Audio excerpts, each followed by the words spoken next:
do a fun one. Yeah, spooky. Wait, fun or spooky? Fun. Spooky is fun. Huh. It is. It goes like this. It goes spooky, macabre, Okay. frightening, Yep. terrifying, We're scary scary. before terrifying. Oh shit.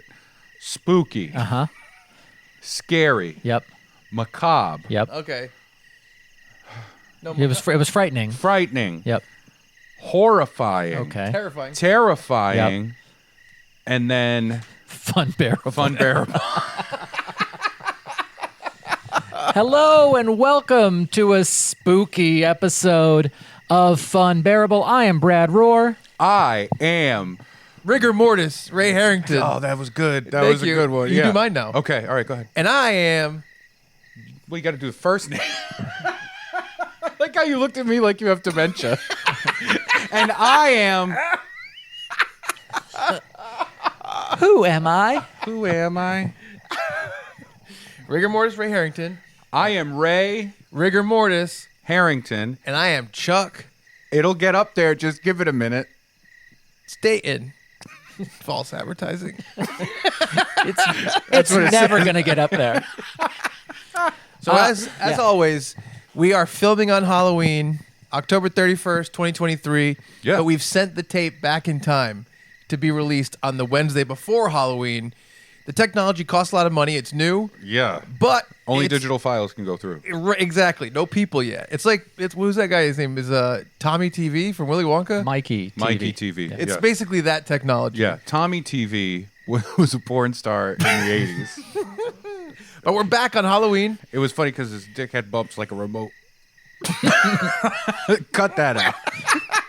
Craig, who's sitting right there, cut that out. Ooh, this is the first time I don't have to look at camera to say, Craig, cut that out. Yep. Craig, Yes. Craig, cut that out. Which camera am I looking at?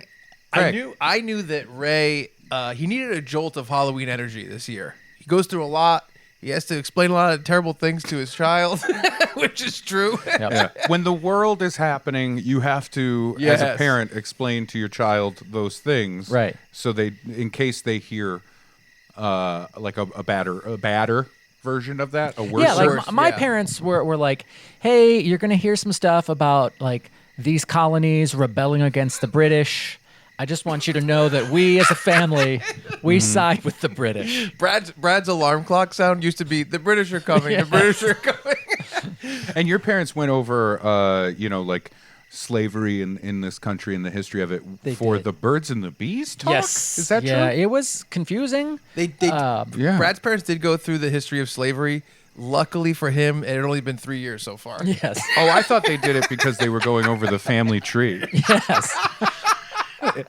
So And many they own nooses. people? Not Oh, funny, Brad. no. Jesus. Wow. Oh, You that's- said it. You know what? I think you did. That's too high Did up I? on the scary scale. Did I say it? Let's bring That it was- down. Yeah, you got to bring it back down. So we're here on Halloween, passing out candy to trick or treat any trick or treaters that might come by. We don't know who's going We to come set by. everything up as the sun was setting. Yeah. Now it has set, and we got rid of all those cute kids. Oh, and get we're 'em outta waiting here. for the scaries. Yes. So we got Because some. we live in a neighborhood where the kids are very creative. Last year, Yeah. I don't know if the idiot kids in this town can like top what they did last The year. costumes. We're going to Yeah. find out. They're going to walk up and we're going to find out. We're going to call them And out. We'll we've let you guys got- know. I suspect Only the best candy. Only the best candy for these kids. It's up. Which I'll camera am I in? I'll say this. acceptable. It's the candy they deserve. Yeah. That is true. But not the candy they need right now. Right. Right. Dark Knight. So Diabetes. to start this off, I wanted to let Ray know how much I love the guy, thinking about him all the time. I made a very special Halloween present for you. Okay. Do you have an idea what it is? No. Is it under a towel? It's under this damp towel. It's the only one I could find. Oh. It adds to the spooky. It does. And I made Oh God. a Jacko rain turn. That's why you asked for my pubes. What do you think? That is something else. You love it? I I think have some sort of emotional response. So I think that is something else. Is the best I thought Ray would give you. Yeah, so just it's take like it if and run. I said I want a pumpkin of my own face and they handed it to me. I went, well, no, that's something else. That is something else. so. That's supposed to be you. That's Al Borland. And I decided to put hair on it. Oh, now I can see it. It makes I it- couldn't see it at first. Can I tell you why I did that? What? Makes it a little interesting. You know what I'm saying? That's what you said when you said you wanted to stop trimming. Yeah, Your body hair. It makes it unique. And I think that basically I take the world of pumpkin carving that we all know so well, and I like to twist and change. Yeah. And so long time ago I made the beef-o-lantern where I nailed a bunch of roast beef to a pumpkin. Yep. Remember that? Oh, I do. Yep. This year, Jack-o'-lantern. Jack-o'-lantern. Yeah, it's not a Okay. rail lantern. No, Yeah, Jack-o'-lantern. And here's the thing. Yeah. I thought I did a real smart stuff, and I only like scraped out the front over here. Yeah. And I just left pushed them to the back, the Oh, guts. yeah. And there was so many fruit flies Oh, afterwards. no. I didn't know that was part of it. Yep. So make sure the lid stays on. That's why I keep all my guts in the front. No fruit flies there. Yeah. Well, this has done wonders for my self-esteem. It's like looking in a pumpkin mirror. Yeah.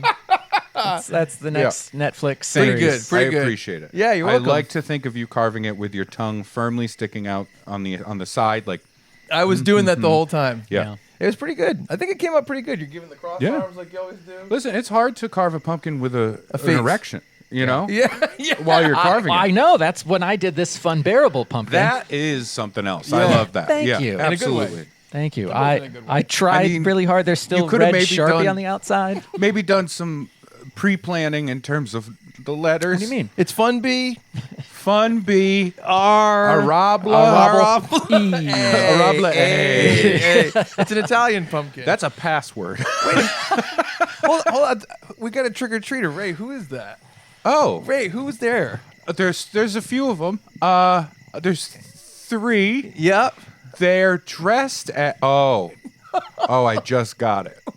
What are they? They're dressed as it's actually they're making a point. That's like a political statement. They're dressed as if the Harry Potter kids were trans to piss off J.K. Rowling. Oh. You've got Mary Potter, Yep. Rhonda Weasley, That's 2 for 2. and Hermione Granger.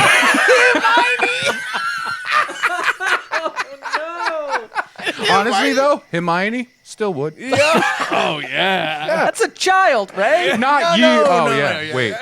Yeah. No.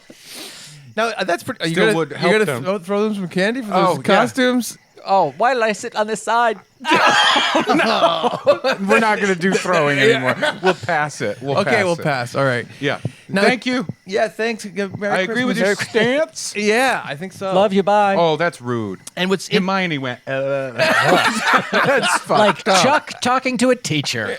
so it's interesting because we did this last year. We were seeing all the costumes off screen. Yes. And we were just kind of letting the listeners know what costumes we're seeing on the porch right I next said, to us. put a GoPro on the porch so Right. people see it. And Right. you said, no, we don't have time I think for it's that. more fun to explain them. But it's funny because what I realized is you said, oh, we should have thought of these beforehand last year. Yeah. And I was like, that really reminds me of a bit that we used to do on the Chuck and Brad podcast, No. Called- No. rejected Halloween costumes. My personal scare levels are going up. It's up to terrifying. And it's really funny. Like, I'm not saying that that's what's going to happen tonight. You're going to hear any rejected Halloween costumes. But Oh, no, he's got paper. I think if I see any of the kids, I'm going to call them out real good. There's a lot of text on that. God, Hey, the my- font is so small. Why would you use a regular size font and the full page? That's Bible font. Oh, wait, hold on. There's another person coming. Oh, good. Oh. It looks like a pantsless farm animal who kills people based on their own failings. Oh, it's Porky Pigsaw. I don't like Well, it. he has a friend, so you might like it. The friend. Oh, he's got. Oh, I I didn't see didn't it. see He him. was behind it. Yeah. He's little. Also, that Yeah. kid should be wearing pants. Yeah, truly. Oh, the other kid looks like he's a small chicken wearing clown makeup who feeds on fear. Oh, it's Pennywise. I like that one more than I like Porky Yeah, I Pigsaw. agree. I agree. right. That one's more palpable, I think. All right, I good. don't know. But we have a lot of fun stuff planned tonight. We're going to see Yes. trick-or-treaters We all also night. have more rejected Halloween costumes. Oh, and speaking of fun things and surprises, I brought a surprise as well. Yeah. Is it ginger ale? Nope. Okay, good. 'cause Surprise, I don't have it. I brought my own. Oh, okay. So last year we had a good fun time. Yes. And this year, I think we'll have the same. Yeah. If maybe a gust of wind comes and blows that piece of paper you got in your lap away. But one of the things I was thinking about was the fact that we don't have like a campfire. Right. Yeah. No campfire. Right. Right. And I would love to have it. That'd be right? nice. So what I did instead was I brought a candle with a wood wick. Yeah. And it does a crackle. Oh. It does a crackle. I like the crack. Now we're middle-aged women. Yeah. Ooh. I'll eat a crackle. A wood wick crackling Yeah, candle? yeah. And more importantly, because it's Halloween, right? It's not pumpkin scented. It's a little different. It is bonfire nights. Oh, wow. So we can The get spin-off of the beach show Bonfire. bonfire. Yeah. This one was so sexy. Yeah. And so I figured we would light it and we would have it and it would happen. And Yeah. And we'll because sniff. it's outdoor, you can sniff it if you want. Give it a sniff. Isn't that a bonfire? Pungent. Yeah. Well, it's a bonfire near a dump. Yeah. I thought. Oh, that's what it says. Oh, there was soot. Let me rub that off. Let me rub that off there. Dead oh bodies. no, it's taking a dump in a bonfire. Oh, Where'd you get that? I found it That's fair. in the trash. Yeah. That's right. weird. But I makes thought sense. it would add to the ambiance. I agree. And so we'll add an open flame to the episode, and this way the scent will really carry outside. Yeah, that's that's what you want. You good. want a scented candle outdoors. Yes. But I think like that adds to the spooks. I think that adds to the spooks very, very well. Oh, here we go. I'm allergic to bonfire candles. That's why you never went to one. It's a hyper-specific allergy. Hey, Brad, we're all going down to the beach tonight. Want to hang out? No, I'm allergic. That's what my mom tells me. Don't go to those bonfires, Brad. You're allergic to the smoke and you're allergic to kissing. Don't go to the beach, Brad. Nothing good. Nothing. They're all going to laugh at you. They do. Oh, no. They do. So tonight. You are a very boy in the bubble. Yeah. Oh, well, yeah. Very bubbly. I mean, boy. Indiana is a bubble. Excuse me. The man in the bubble. Nope. I think Oh, you okay, were, the you were boy in closer the the bubble. first time. Yeah. The elderly man in the bubble. The elderly man, the elderly boy The in the senior bubble. citizen in the bubble. I think elderly boy is the best I'm going to feel. It's part of his condition. So tonight we do have a lot of things on the table. We do. I think we're just so excited for the Halloween episode. Yeah, me Yes. too. And we, boy, oh boy, really screwed ourselves over by having such a fun one last year. I know. I We should have know. started Big much shoes to lower. fill. Yeah, we Big should have had a shoes. disappointing episode last year. and Yes. a great one this year. Yeah, absolutely. Well, Instead, you know we're what? gonna flip it. We should have been disappointing, meh, good, great, terrifying, bad again, then great. Bad again. I like that. Yeah. Me too. I like that. But we have three kind of very special segments tonight. Yeah, spooky themes. We have a very spooky theme, similar theme throughout. We're going to open up with a little bit of a Roar You Know about the history of the Universal Monsters movies and Universal's their failed attempts to make a new cinematic universe. Yeah, this is a very Universal Monsters heavy episode for sure. Absolutely. In a fun way though. In a really fun way. In a very fun way. We're Yeah. going to go into a little light pitch, doctors. Light pitch. Light pitch. And then we're going to close with a segment that we haven't done on Funbearable officially before. Yes. And we'll get to that when we get to that. That's the finale. To me, that's what I'm looking forward to the most. Yeah, I agree. That's going to be very fun. But I will say that I think that the important thing to remember is, viewer or listener, we will make sure to keep this at our usual tight 1 hour. We will make sure that happens. 59:59, we're out. It's Yeah. probably the best joke of the episode right there. Every second past 60 minutes, Brad gets a spank, and he knows it. What else you want to talk Oh, he's about? dragging it out. He's dragging it out I again. was doing it. 4 hours later. All right, Brad. What do you know for the Roar You Know about the history of Universal making the Universal Monsters? This is all taken from an X thread, Twitter, by Nat Bramer at Nat Bramer. So attempt one to make a Universal movie monsters like connected universe. Well, I think we should be clear. Yeah. The Universal monsters Yes. consist of Dracula, Dracul, Yep. Frankenstein, the Invisible Man. tertiary. Really? Came later. Yeah. I Ah. looked this up in doing my research. The creatures from the Black Lagoon? Tertiary. Tertiary. The core, Yep. like the core Avengers of Yeah. this thing, Yes. right? Is Dracul, Yeah. Frankenstein, Yeah. the Mum, Yep. The Mummy. and The Wolfman. What's that? Wolfman. The Wolfman. Yeah. Yeah, thank you. Wow. So it's really those four were the core. And then they expanded to Bride of Frankenstein. Yep. Then Son of Frankenstein was the third movie. No joke. Right. They, That that's makes- how. So listen, we've been creatively bankrupt for a long time. Yeah, I was gonna say. So What if his dead dick made a baby? I believe they started in like the 1930s, and they started making all those movies, as well as the sequels to them. Where I think the eventually Abbott and Costello met Frankenstein. That was four. That was four. Yeah. Really? Yeah. And in between, there's many sequels. They cross over in different ways, different people playing them. I'm not a Universal Monsters expert, but I know a little bit. And Swamp Thing eventually came in. Creature from the Black Lagoon. Invisible Man. Am I Swamp Thing right? I don't think so. No, I not think Swamp it's Thing. Creature It's from just the the Black Creature Lagoon. from the Black Yeah. Lagoon. No, the Swamp creature. Thing's DC. Yes. I think that's Man Thing. Anyway. Man Thing is Marvel. And Swamp Thing is DC. okay, all right. And there's a bunch of different monsters. all. And at the time, there wasn't really like the shared universe thing when they made these movies, but they did cross over here and there. And then after the Marvel movies became big, maybe 15 years ago is when they first started, a lot of different properties were trying to do the big universe. Obviously, DC did that, and a bunch of other properties had tried to make like a crossover universe.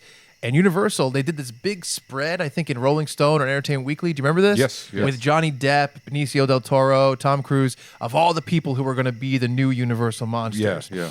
But even going back before that, they were attempting to do this. And Brad has a bunch of facts about Universal trying to take all those characters and put them in a shared universe. Yes.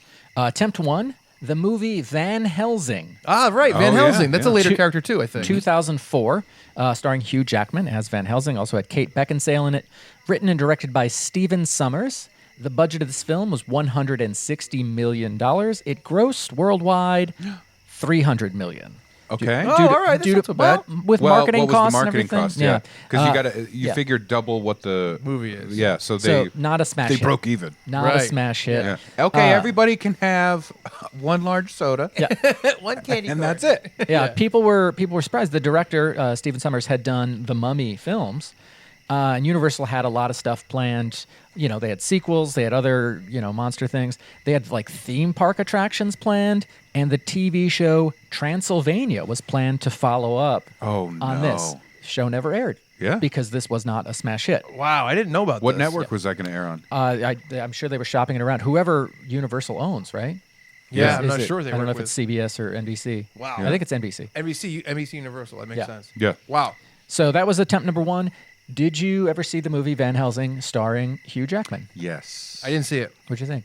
I have almost no memory of it, Yeah. and I think that's kind of. I my feel like review of it was on TV when I was in a place like a doctor's waiting room or like the laundromat or something. And it was Oh, on and the TV. doctor was like, "Mr. Rohr, we have very bad news." And you're like, "Just wait, Hey, hang wait, on, let me see. Just wait." Let me see if Van Helsing wins this movie called Van Helsing. So that they back to the drawing board. Yeah. Attempt 2, Benicio del Toro as the Wolfman in 2010, also starring Anthony Hopkins and Emily Blunt, directed by Joe Johnston. And this is directly from the Nat Bramer tweets. With a bloated budget, several release date changes, a director quitting and another coming in, last-second rewrites, but adhering to a shooting schedule already in place, The Wolfman kind of had its fate etched on its palm before it ever even hit theaters. Yeah. Budget was $150 million. Worldwide gross, $140 million. Ooh. This was planned at the. This wasn't like necessarily a shared universe, but it was Yeah. basically like if we can get Benicio on this, like we can do other movies with big stars. Yeah. And so Right. that was kind of the idea. Right. Did you ever see the Benicio del Toro Wolfman? No. No, I didn't even really. Nor did I didn't I. really know about it. Here's Yeah. the issue. It's the biggest problem with trying to do this. Right. Is that the Universal monsters in the 30s? That's interesting. Right. And people will see that. But now, how do you get hyped for the Wolfman when you have superhero movies every day? Yep. You know what I mean? Yeah. I mean, it would take some real doctors to pitch ideas what that you would did make that there. happen. Attempt 3. This was a TV. Because studios don't learn. Let's hear it. They really do not, and they continue to not learn like in rapid succession. TV. They did a Dracula miniseries in 2013 starring Jonathan Rhys-Meyers as Dracula. But interest before the show went to production was so high that the miniseries was this is my joke, was revamped, into a season 1. There were plans for a Wolfman show. It was all that. Middling ratings. Showrunners / directors had blockbusters to work on, like Age of Ultron and Jurassic World. So they left. The show was not renewed. It ended on a cliffhanger. Wow. Sorry, fans of 2013's Dracula. Damn. Did you guys ever watch that show? Nope. All right, we're 0 for 3. Well, I guess 1 for 9, because Ray watched Van Helsing. Yeah. Attempt 4, 2014, which you'll notice is 1 year later, Dracula Untold, starring Luke Evans, a name I didn't recognize, but he had just played the brother Shaw in Fast and Furious 6. Ah. Okay. It was directed by Gary Shore. Yes, I remember this movie. Yeah, I remember this movie. It was like an origin story of Vlad in Romania, fighting wars and things like that. They were so hyped about it. They did reshoots to include references to other monsters, hint at future developments. Budget was $70 million. By the way, those inserts, they did not make much sense because there was a scene I remember. I never saw the movie, but I remember this scene.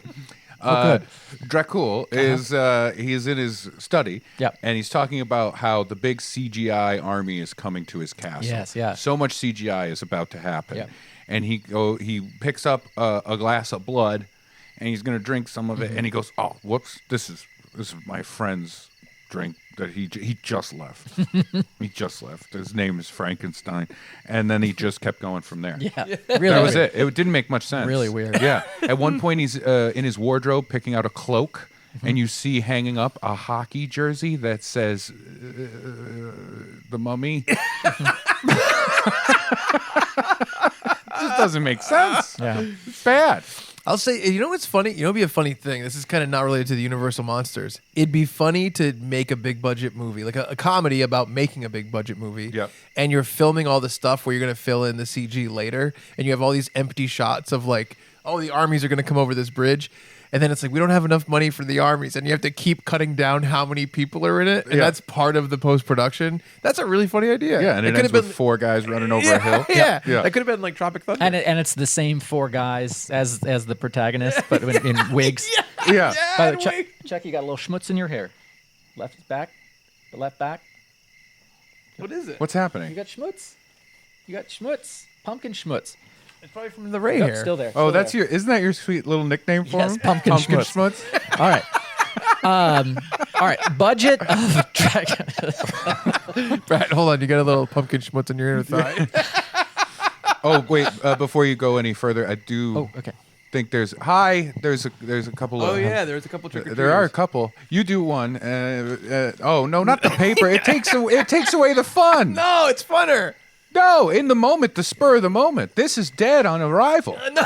It is. All right, go ahead. You're going to like this Tell one. me who that is, because I can't quite see. Let me squint, and you describe. It's a red and it's a red and blue That I see. suited web slinger Oh, yeah. who loves autumnal apple-based drinks. It's the spectacular cider man. Oh. You don't get candy. No candy. No candy for you. You see this delicious candy corn? That's great. Good job. You could have had one. Now you don't. No, that's a good one. That's funny. No, the next person one is next terrible. to him. Yeah, the person next to The him. person next to him, though. I do like that costume. Brad, who is that? Oh, that's well, you see the tiara, Yeah. and the tank top, and then the Cold. bloody feet, and then photographers chasing them. That's it's Princess Die Hard. Oh, no. I like how they're mushing together. Oh, I think there's one more mush together, and it's I can't. Oh, I get this. Yeah. Yep. Oh, okay. Speaking of famous people, it's wow, that's tasteless. It's Helena Bonham Keller. It's Helena Bonham Keller. Oh, That's a Yeah, weird that's- one. Yeah. Blind Helena Bonham Carter. That's messed up. Yeah. That's messed up. Damn. She looks good. Yeah. Yeah. No problem. Wait. That's great. No, after the accent. Yeah. The budget of Dracula Untold was $70 million, and the worldwide gross, somehow, was $210 million. No. All right. It made money, but Wow. Luke Evans, is that a big enough name to launch a shared universe? 3 years later, The Mummy, starring Tom Cruise. Right. So One this of is- my favorite movie moments in terms of like behind the scenes stuff was a one scene. There was a plane crash. I didn't see the movie, but there's a plane crash in it, and there's one scene where Tom Cruise and the lead actress Right. are tumbling around in the plane, and it leaked early before they had put in the final sound. Yeah. So it was all like, like that, in a huge, big budget action movie. I love that. It was fantastic. It's funny because it always changes like the story of where that scene came from.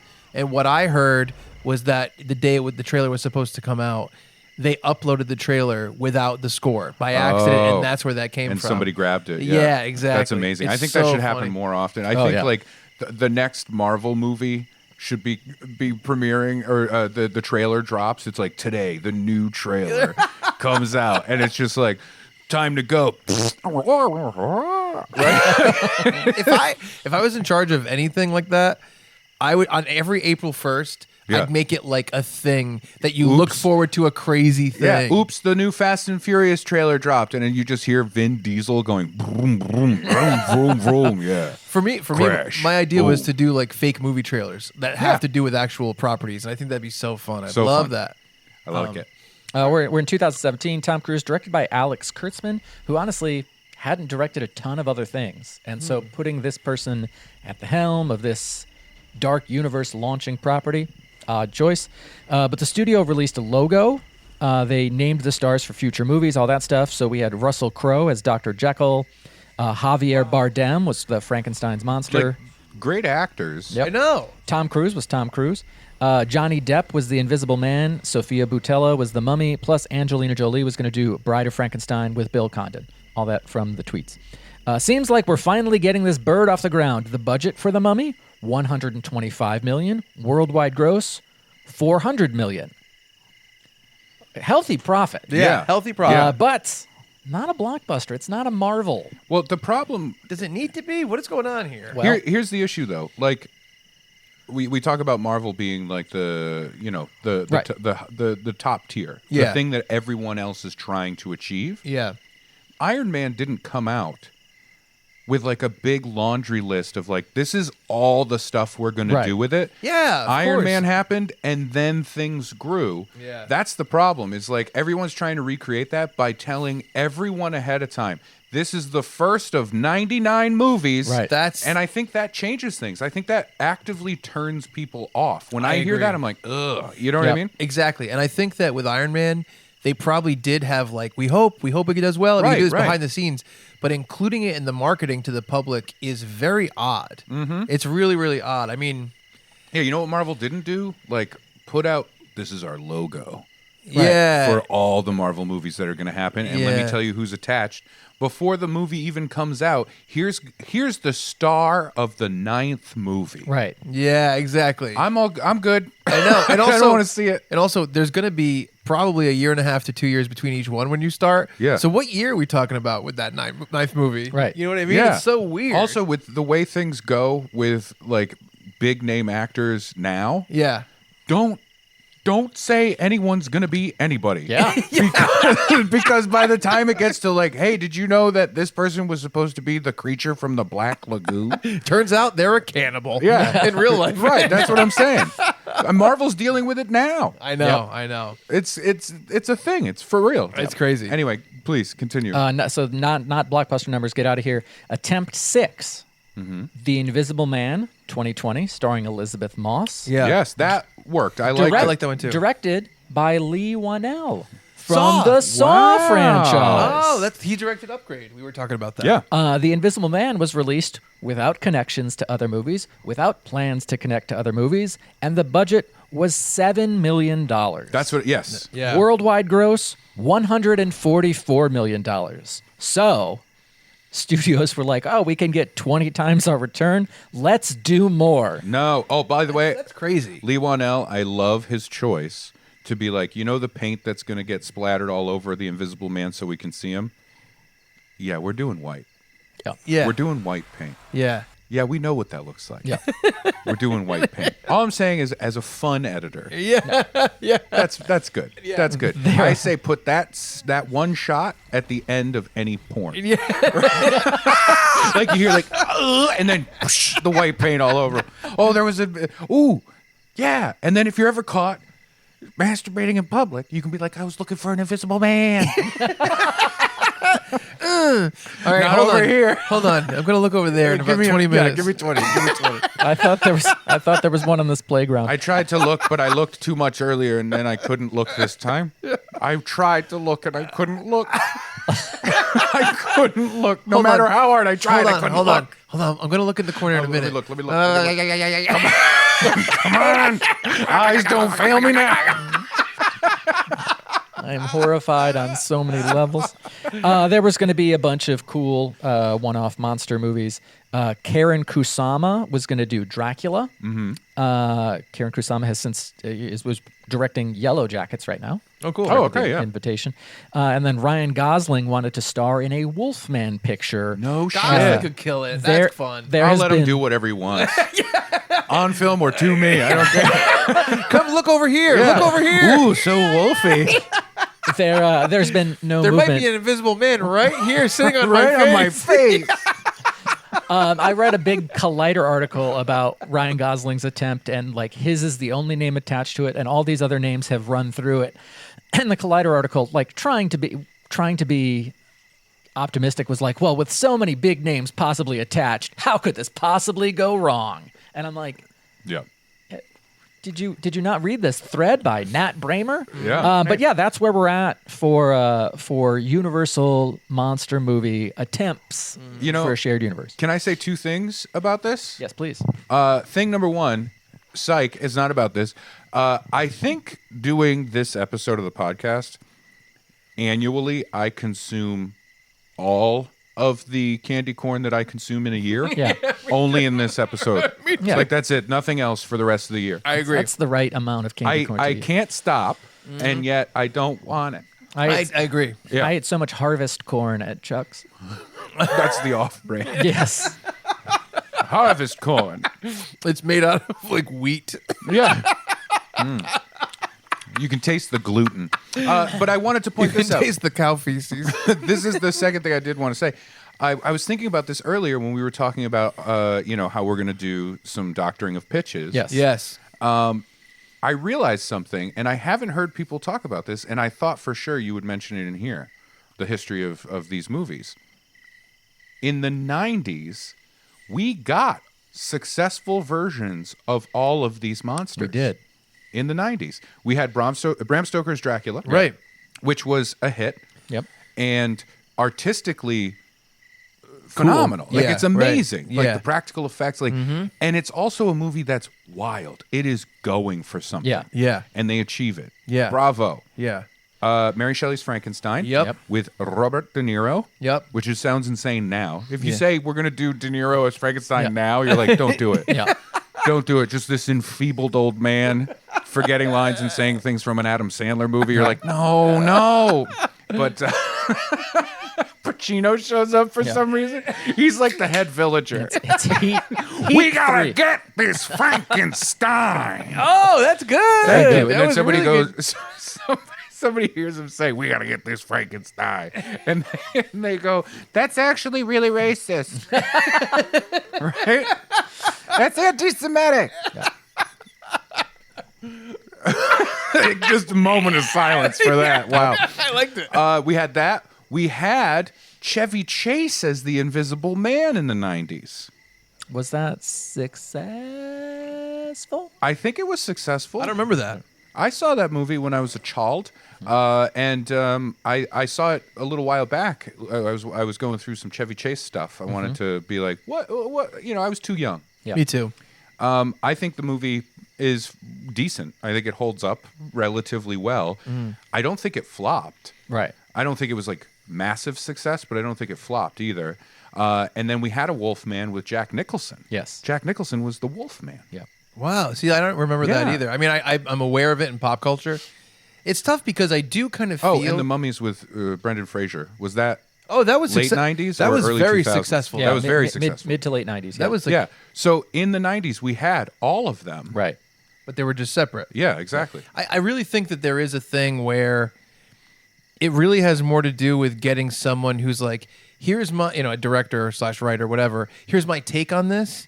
Than getting someone who can really, like, as an actor, kill it, and then just make a good thing. Yes. But it's really hard to do that when you're like, well, we're gonna basically each one of these movies is gonna be like a pole for our future tent. Yeah, You and we're know? going to tell you right now, we're not going to let directors have a voice. Right. We're That's going to what's tough. studio note it to death. That's what's very Yeah. tough. So to me, if 2 years from now they released a good Frankenstein movie, that wouldn't even surprise me. They would just have to back off their idea of the shared universe thing going in, which is Yeah. why Invisible Man was good.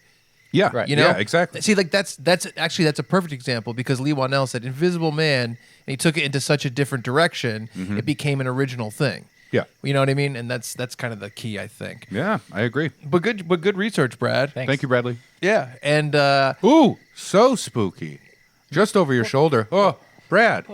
That one especially, I think, startled you, given your proclivities. You're closer. What is that over there?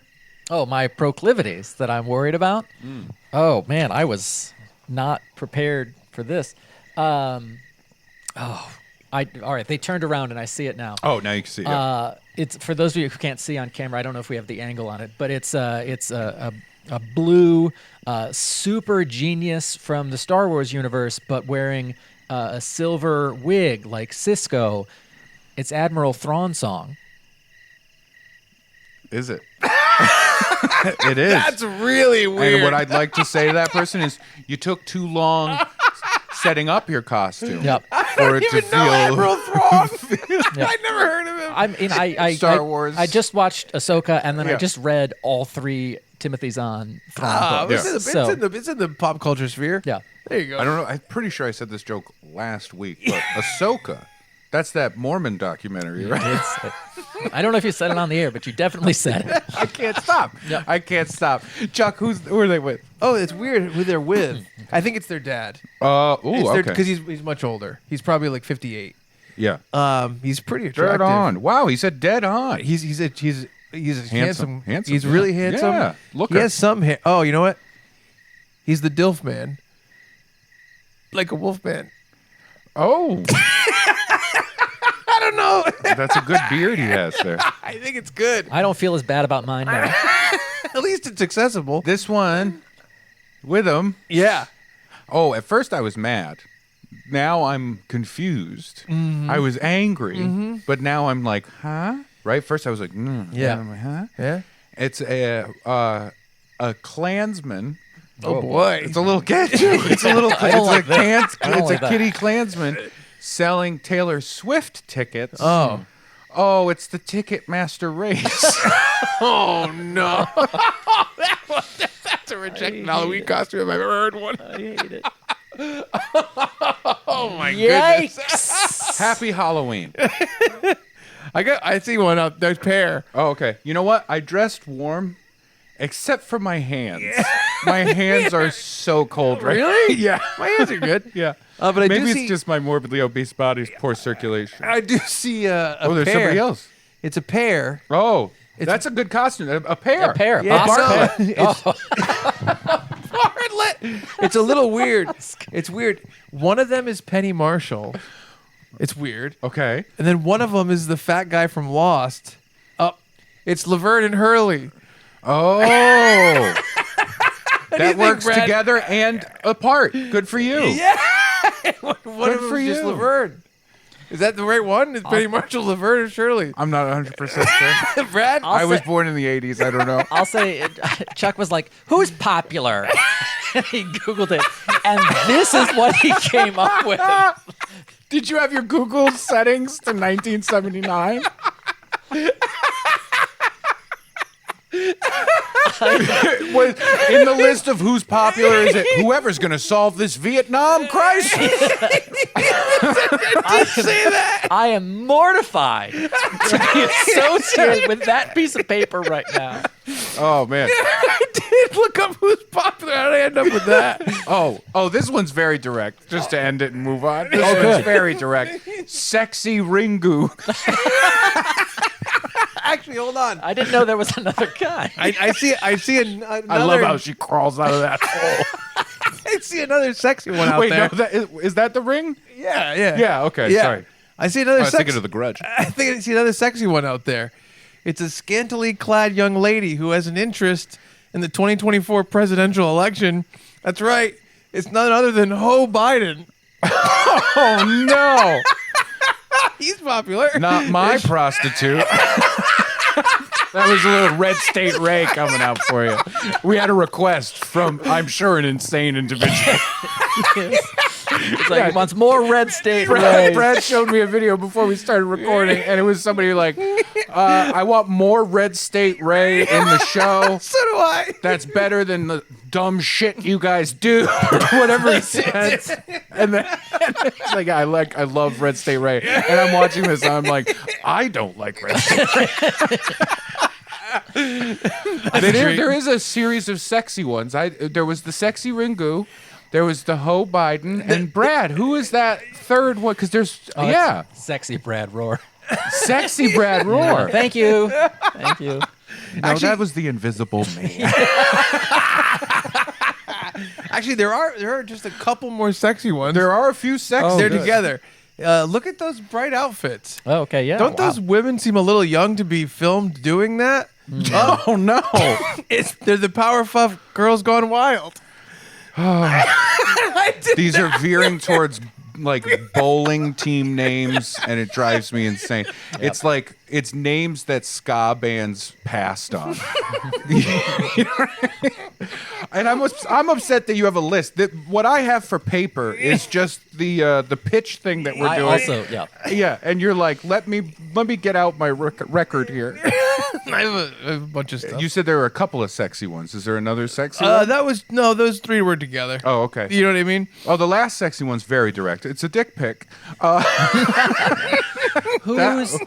Is that one of us? Who dressed you? They won't say anything. Yeah, no, they're Yeah, quiet. It's they're just very a picture. Oh, It's 'cause not- they, it's oh, not you a know why? video. Because they didn't cut a mouth.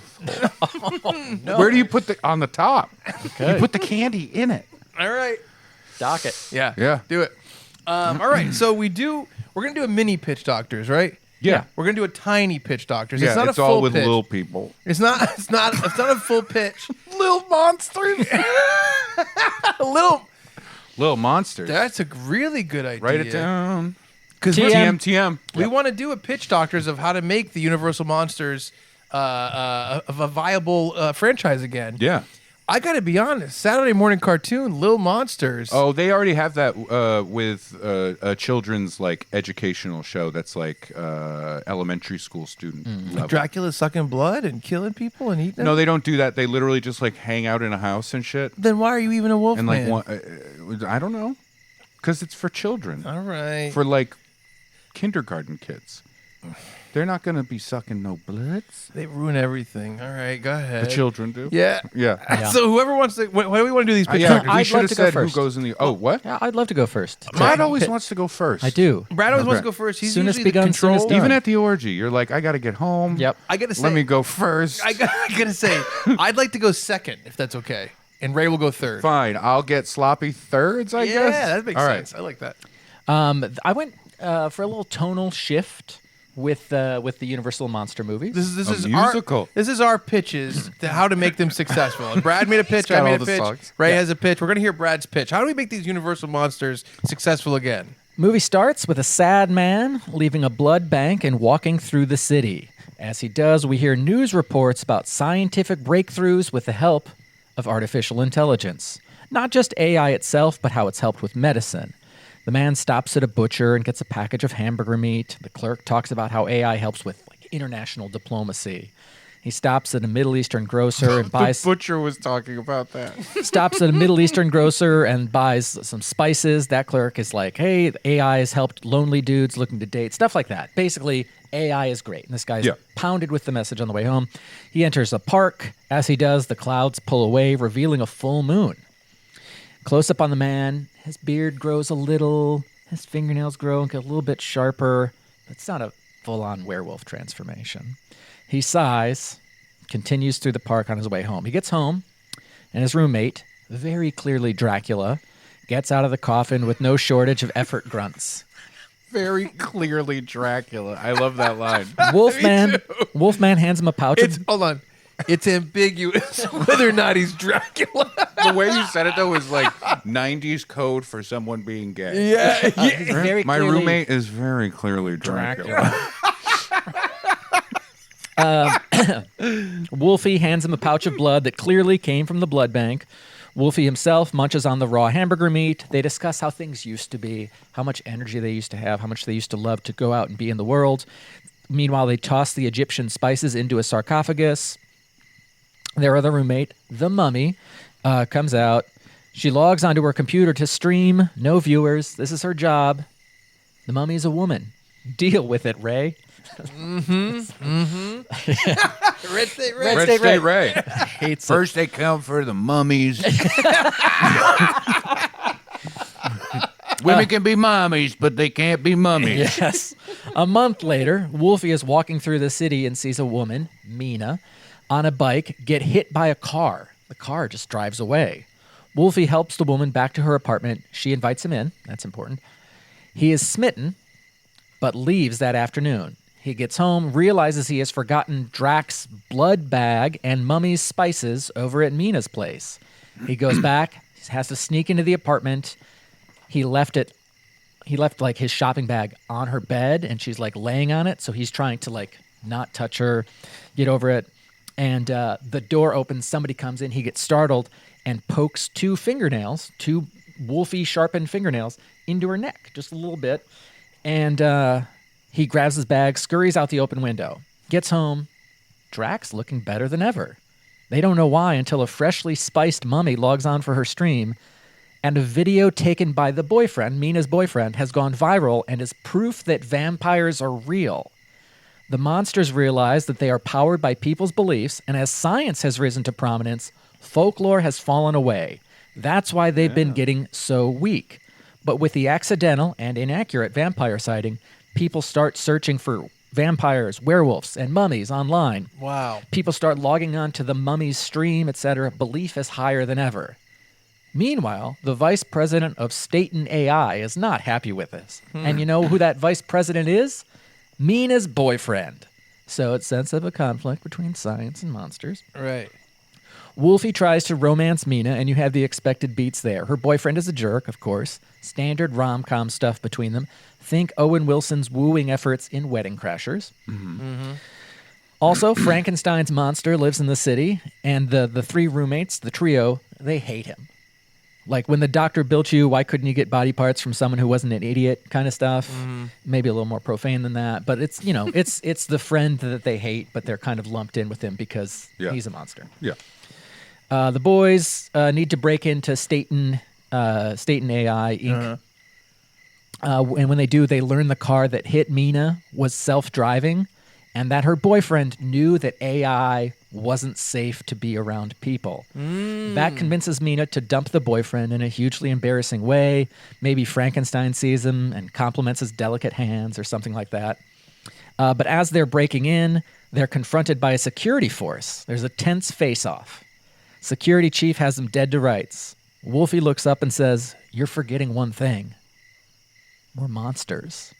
He breaks out of the restraints, and the monsters just kill everyone in a PG-13 way.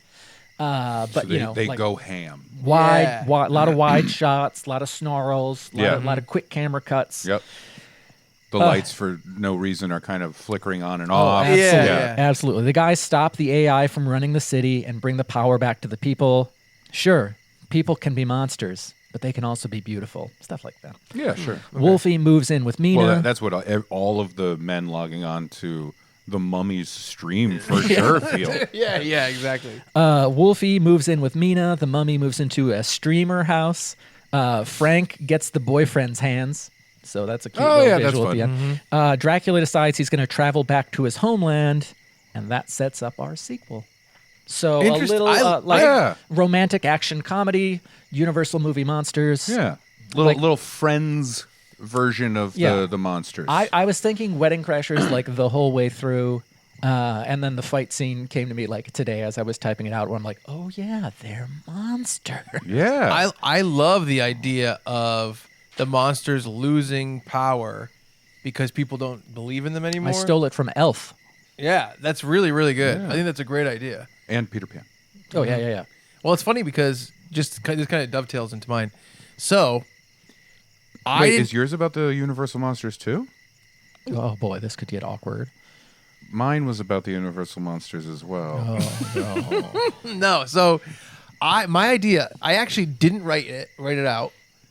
And hold on. 'Cause This is classic Chuck. No. I always do too much. Is usually Oh, happens. that is That fair. is- Yeah, that you is know what I classic mean? Chuck, It's the opposite.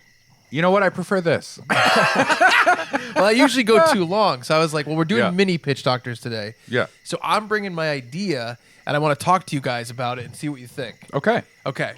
So here is what I looked up because I did a bunch of research about this, and it looks like the Universal monsters were really popular between the years of like 1935 and like the early 50s. Sure. Around Sure. that time, and they made like a ton of movies. Had a little dip in the 40s. Yeah, something like that. I don't know, something, or maybe it was even the mid 50s. Who knows? But World War II was the reference I was making there. the idea that I really wanted to do as a movie script, and I don't know exactly how to do it, was that the Universal They had, monsters, like Final Draft or right, Celtics. Celtics, yeah. that Dracula, the Mummy, the Wolfman, these characters, And the rest. they start waning in popularity, which is true around that time. Mm-hmm. And then about 15 years later is when the General Mills cereal monsters came out. Yeah. Count Chocula. Count Chocula, Blueberry. Frankenberry. Blueberry. Yeah. And my Yummy Mummy. idea was, could we write a story? Mummy Crunch. Fruit. Yummy Mummy. Yummy Mummy. Was there? Now I want to hear Donald Trump talk about these cereals. I really do. Yeah, Red State Ray wants to see that so bad. Yummy Mummy. Blueberry Crunch. Supreme. How about this? Donald Trump talking about. They put all the berries. They got all the berries in the box. They said, oops, all berries. I think he would. I can't do it. Like, everybody's done it. That's the problem. I know. So my Moving idea on. was they wane in popularity, and they purposely, secretly rebrand themselves as the General Mills monsters. In order to become back into the public consciousness in a different way. That's fun, yeah. And part of my idea was like Brad's thing, where people were less scared because they weren't just like talked about as much, and there was less fear in the world. Yeah. And maybe they could use this as a way to remind people, and then as their popularity grows, they come back. But here's the problem. I was like, wait, do they know they're in movies? Like, you know what I mean? I was trying to figure out the logic of it. Like, Yeah. Freddy versus Jason has a similar storyline where Freddy Krueger says, I don't have enough. He tries to kill someone in Freddy versus Jason, but everyone's forgotten about Freddy. Yeah. So he's not powerful enough. So he brings Jason to Elm Street to do Right. killing so that things come back. And it's kind of like that, but how do we make a story where the monsters know that they're not popular anymore, not scary anymore? But I like, Brad almost came up with like pretty much Yeah. a solid idea of the fact that they're just generally weaker. Right. And then they figure it out somehow. Yeah. So maybe that's how we use it. I kind of like the idea of in this world, the films, the old black and white films Right. Yeah. from the late 30s, early 40s, were actually the real That's the story. monsters. Yeah. Yeah. That like agreed to do this because film was brand new. And it was Interesting. more like a documentary. Yeah. Because you could have fun flashback scenes with the old cameras and having a guy like cranking a camera. Yeah. While while Nosferatu is doing his thing, and you could have it all take place in the black and white, and then cut to pulling out from the fourth wall, and it's the crank thing, and they're like, "Did we get it? Yeah, we got it. Cool." Yeah. And So- he's like, "Kss," and they're like, "No," and they've got crosses and stuff like that. You know what I mean? Yeah, so we represent all those movies Yeah. as these are things that maybe like, for lack of a better word, a documentary filmmaker wanted to recreate like Nanook of the North, the original documentary. Sure, yeah. And they agreed to it, and then the movies went away, and then let me think. Did they just become less powerful? What do you Or think? maybe they had them. Maybe they weren't because then you have like actual stars as those people. So maybe you could have the stories that were being told then Yes, we're based on real events. were based from the monster's this is point of simple. view. They're all based on real events, and at that time, people were like, "No, these are real threats." Right. And these movies are about these fake movies are about the real threat. Right. And then World War II came along, Ooh. and such a big natural bad thing. And in the movie, they could even say like, well, once they learned that they were monsters themselves, Ooh. they had less to fear. Yep. Wow, that was scary too, like two ghosts. Yeah. Ooh. But The Menendez brothers. that's good. Okay, so I think then they're still alive. then post World War II, as the country is trying to get back They to still forgot all that. they stuff. forgot all that stuff, and eventually like they're like, how do we at least get back into the public Yeah. consciousness? And they start this whole thing. And I like the idea of it because, like, the idea of actual Dracula putting on makeup. Yep. Now, here's where we can get into a problem. Count Chocula. You have a very, very white man putting on Chocula face. Well, it's weird because I think in the '60s, not a big deal, but Right, but now. now, even looking at the '60s is a problem. Right. But But we can get around that. Yeah. yeah, we'll figure it out because he's Yeah. also like a vampire. Yeah, exactly. You know what I mean? He's not So- like a white guy. He's like a he's white. Nosferatu. You know what? He was white. Maybe we learned that the original vampire. Yeah. He's Eastern European, Romanian. Sure. Maybe has a little darker skin. Oh no! Now I'm turning into Red State Ray, like on Fox News. Remember on Fox News when they were like, "Kids, Santa's white." Yep. Right? Remember that? I'm doing that. Hey, kids, what camera am I? Kids, Dracula is white. Okay? Maybe. He's always been white. He will always be white. I do think it's Okay. it's a better reveal if like Nosferatu, famously super pasty and pale, like Yeah. me, like wipes off the make-off and it's Oh, Yeah. that was the makeup. Yeah, that's fun. So I think the idea would be like we just gotta bring our presents back, and they start as the fun, Yes. the serial But monsters. start killing people, and it gets kind of comedy-like. Maybe. Yeah, I'll yeah. say I thought of a comedy beat where like the fear of atomic energy in the 50s and that led to movies like Right. Them with Yeah. the giant ants. Oh, yes, yeah. And so they're like, what about atomic Dracula? Like, Yeah. Oh, there could be a lot of like them trying to pitch new things. Oh, absolutely. The 80s, and you get like 80s versions of everybody. I mean, like if it's the 50s and they're like Elvis. And so then you have one of them trying to dance like Elvis. It's got to be Frankenstein. It does not go well. Yeah. Yeah, that's very fun. soon. I think that'd be really fun. Yeah. And I think it's funny because all those characters existed, and they made these movies. Then the General Mills cereal was just like, let's just do monster cereal, and there's no Yeah. connection really. And to bridge that gap, I think is fun. But I would want it really to end with them getting back to being the monsters somehow with the cereal, and even Right. representing that in the cereal. Can I throw out a possible last shot? Yeah, throw it. I know it's your idea. And last do it. I shot's brought a it big here one. to doctor it up. November without doctor- 22nd, 1963. Are we on the same page? Oh, Brad is born. Oh, you boomer. Here's my thought.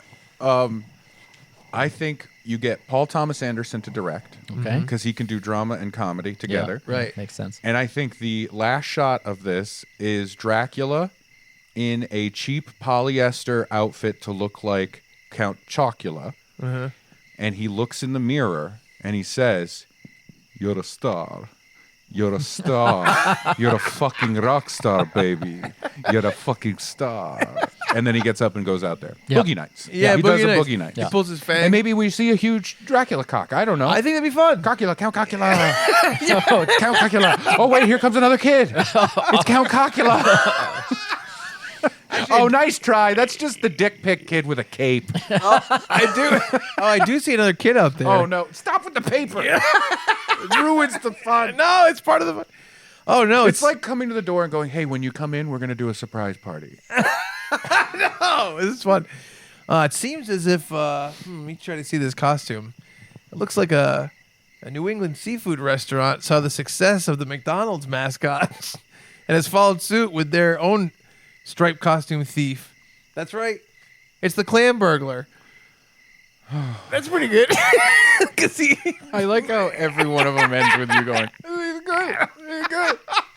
You didn't see it coming. because my eyes were clenched shut. But then now the visual, Yeah. hamburglar body, Yeah. clam head. Got to be a clam head. Interesting. Yeah. But then he's just sort of Mayor McCheese, right? Yeah, that's right. Because then why would he be Or the that clam cop burglar? one? Yeah. Remember there was a cop burger? There's a How do cop- we do this every all, episode? All cops are burgers. Yeah. ABAB. All burgers are bad. Wow. Do you think Yeah. that was a statement about like the government police state? No. Because the mayor and the cop were the same burger. I just remember the cop because like every McDonald's play place when I was a child in the into 80s had the burger cop that you would climb up the body and into the head. Yeah. And the head had bars. Yeah. See? Yeah, and you were just in a hot metal tube with a stranger boy. Police state. And you didn't know what was happening. Yeah. And they made more of a deal about Mayor McCheese. Mm-hmm. But then there was just this cop. What was his name? I don't know. He's a quarter pounder. I don't know. Probably officer quarter pounder or something. Ugh, what a terrible name. Officer sure. Quarter Pounder. Jeez. I heard they pulled his character because he Go ahead. Who do you beat to death? no, he shot 3 chicken nuggets in a warrantless raid on a home. Yeah. It was really terrible. sad. It was terrible. Really sad. Yeah.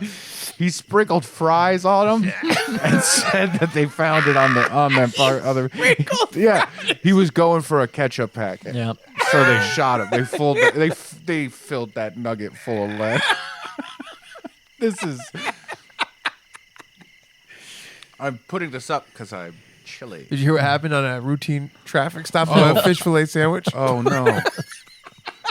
What happened? I'm not legally allowed to talk about it. I knew it.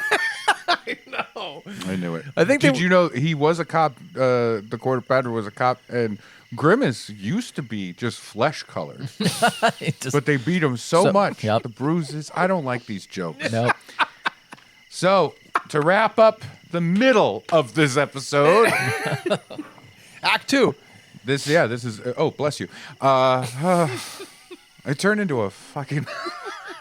It's that Vaudeville paper that's guy. causing it. Yeah.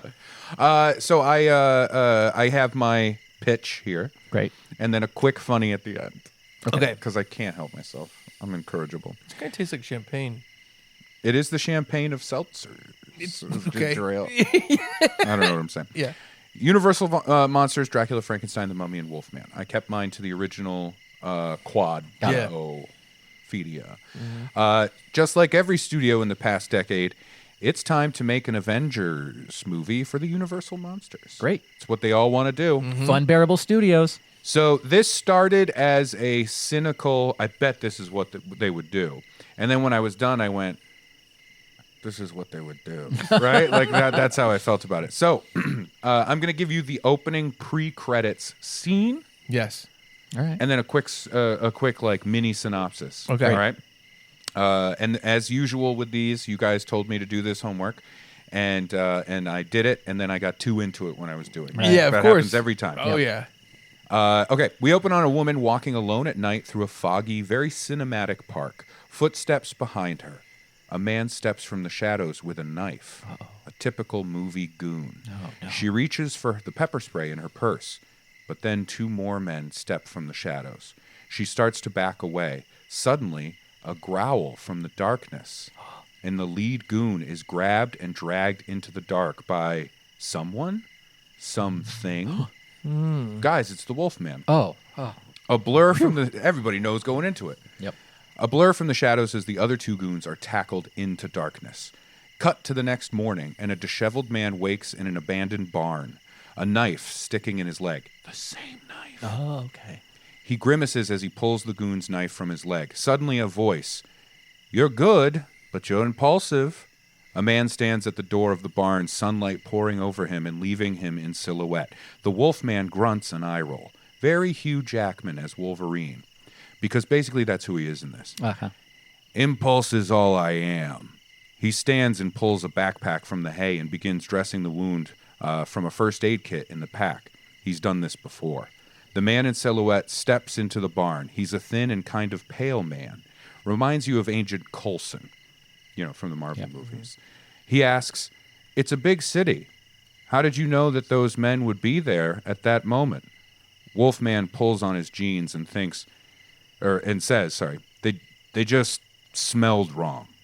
Agent Coulson, look-alike, hands him a leather jacket hanging on a post. Of course. Yep. And that smell, you've been sensing it more and more lately, haven't you?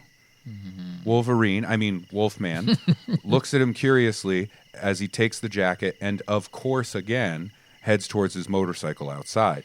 Next to the bike is parked our Coulson man's car, a spotless, dark red, Old English roadster. Wolfman turns to face this mystery man. He has a million questions, but settles on the most direct. Who the hell are you, anyway? Name's Renfield. Yeah. I know who you are, what you are, and why the fight is getting harder every night, why they smell differently now, why someone was able to get that knife in your leg. Luckily, it wasn't silver, by the way. Wolfman scowls a Hugh Jackman scowl and gets on his motorcycle. Renfield tosses a small leather satchel to him. Take a whiff of this. He opens it. Inside is a small vial of slightly glowing green liquid. Renfield explains. Smell familiar? It comes from one man, and he's going to make more. My boss would very much like to meet you and discuss how to stop that from happening. Opening credits. Intrigued? Yes. Intrigued? Yeah.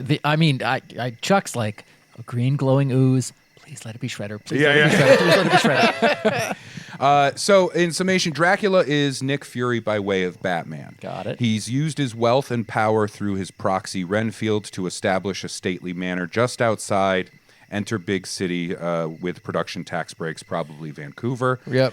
He's been seeing the rise in rage-filled violent goons across the city. He's been able to trace back what's causing this rise in violent attacks, a new drug. Heightens the physical strength and speed, but also heightens the mind's base urges. Yeah. Elevates the violent impulses and rage. That drug is being made by a disgraced doctor. That's how I feel about cinnamon sugar.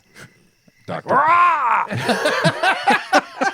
It's Dr. Jekyll. Oh, yeah. Disgraced doctor. Yep. Yeah. Making this drug. Right. To stop him, Dracula must pull together a team of misfits and outcasts. Oh.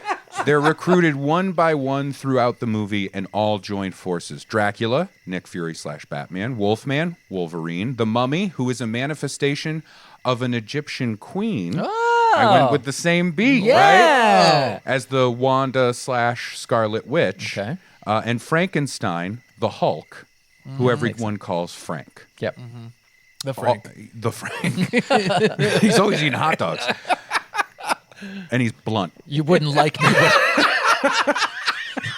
You wouldn't like me when I'm hungry. All with their troubled pasts and emotional baggage that comes with them, but not enough where they can't say some quips and cracks from time to time. Nice. They must track down and face Dr. Jekyll and his evil persona, Mr. Hyde, to save the city. And you could do a thing where it's like, oh, we almost got him, but he's got that really great henchman #1. Yeah. Oh, it's the same fucking guy. You know, that right. kind of thing. That's good. So they have to save the city. And then 2 post-credit scenes because we have to make this Marvel-like. Yes. Right? We get our mid-credit and our post-credit, and Yes. then we're Yeah. done. The mid-credit scene sees, because they saved the day, right? Yeah. Mid-credit scene sees a Sam Raimi Spider-Man-style goon being goony in an alley, and then suddenly getting tossed around by nothing? Ooh. He acts like he's getting beat up, even tossed in the air. But by what? The goon is frantic and can't see who's beating him up. A final blow throws him against the wall, breaking a pipe, and water mists from the pipe. Because something has to. He stammers. Oh, I'm so glad that wasn't the sewage pipe. What's all this white paint? He stammers out "Who are you?" The outline of a person appears in the mist, leaning in. We hear a voice, a teenager's voice, a Spider-Man-y teenager's voice. I'm the invisible boy. Cut to more credits. Tons of VFX names. Tons of Oh, so many. It's where that, you know how when you watch credits in a modern like blockbuster or Marvel movie kind of thing, it gets to VFX and then they don't do a single line of names. They fill the fucking screen. Yeah. This happens for 45 minutes. Post credit scene. There's 2 people left in the theater. Yep. Yeah. It's Chuck and Brad. Yeah. Everybody else just waits for it to be on YouTube. You know? Yeah. A man is restrained in an old torture rack straight out of a dungeon tour in some castle in England. This scene is like if the movie Seven had a post-credits baby with the movie Saw. The tortured man pleads for mercy and professes his innocence, crying. A man in a leather trench coat looms over him. Think less Matrix leather trench coat and more Old West leather duster. Oh, good. Yeah. This guy is like if a cowboy was into Indiana Jones and also loved witch-finders of old England. He speaks as if he's performing an exorcism. You have an evil inside you, one that must be purged of this city and of you.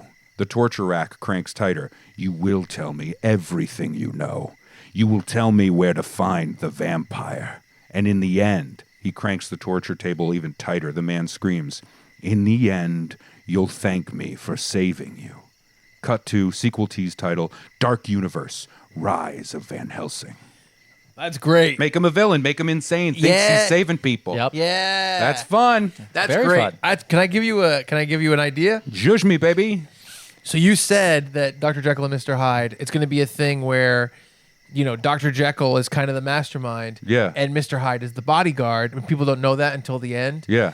We got to do a bunch of things where, like, Dr. Jekyll, like, runs into a room away from danger and immediately Mr. Hyde runs out. Yes. So you keep tricking the audience and not letting them Yeah, know. yeah. That's fun. And I haven't seen that in a movie. Yeah. For characters that can be 2 people. Because you could do that with Bruce Banner and the Hulk or whatever.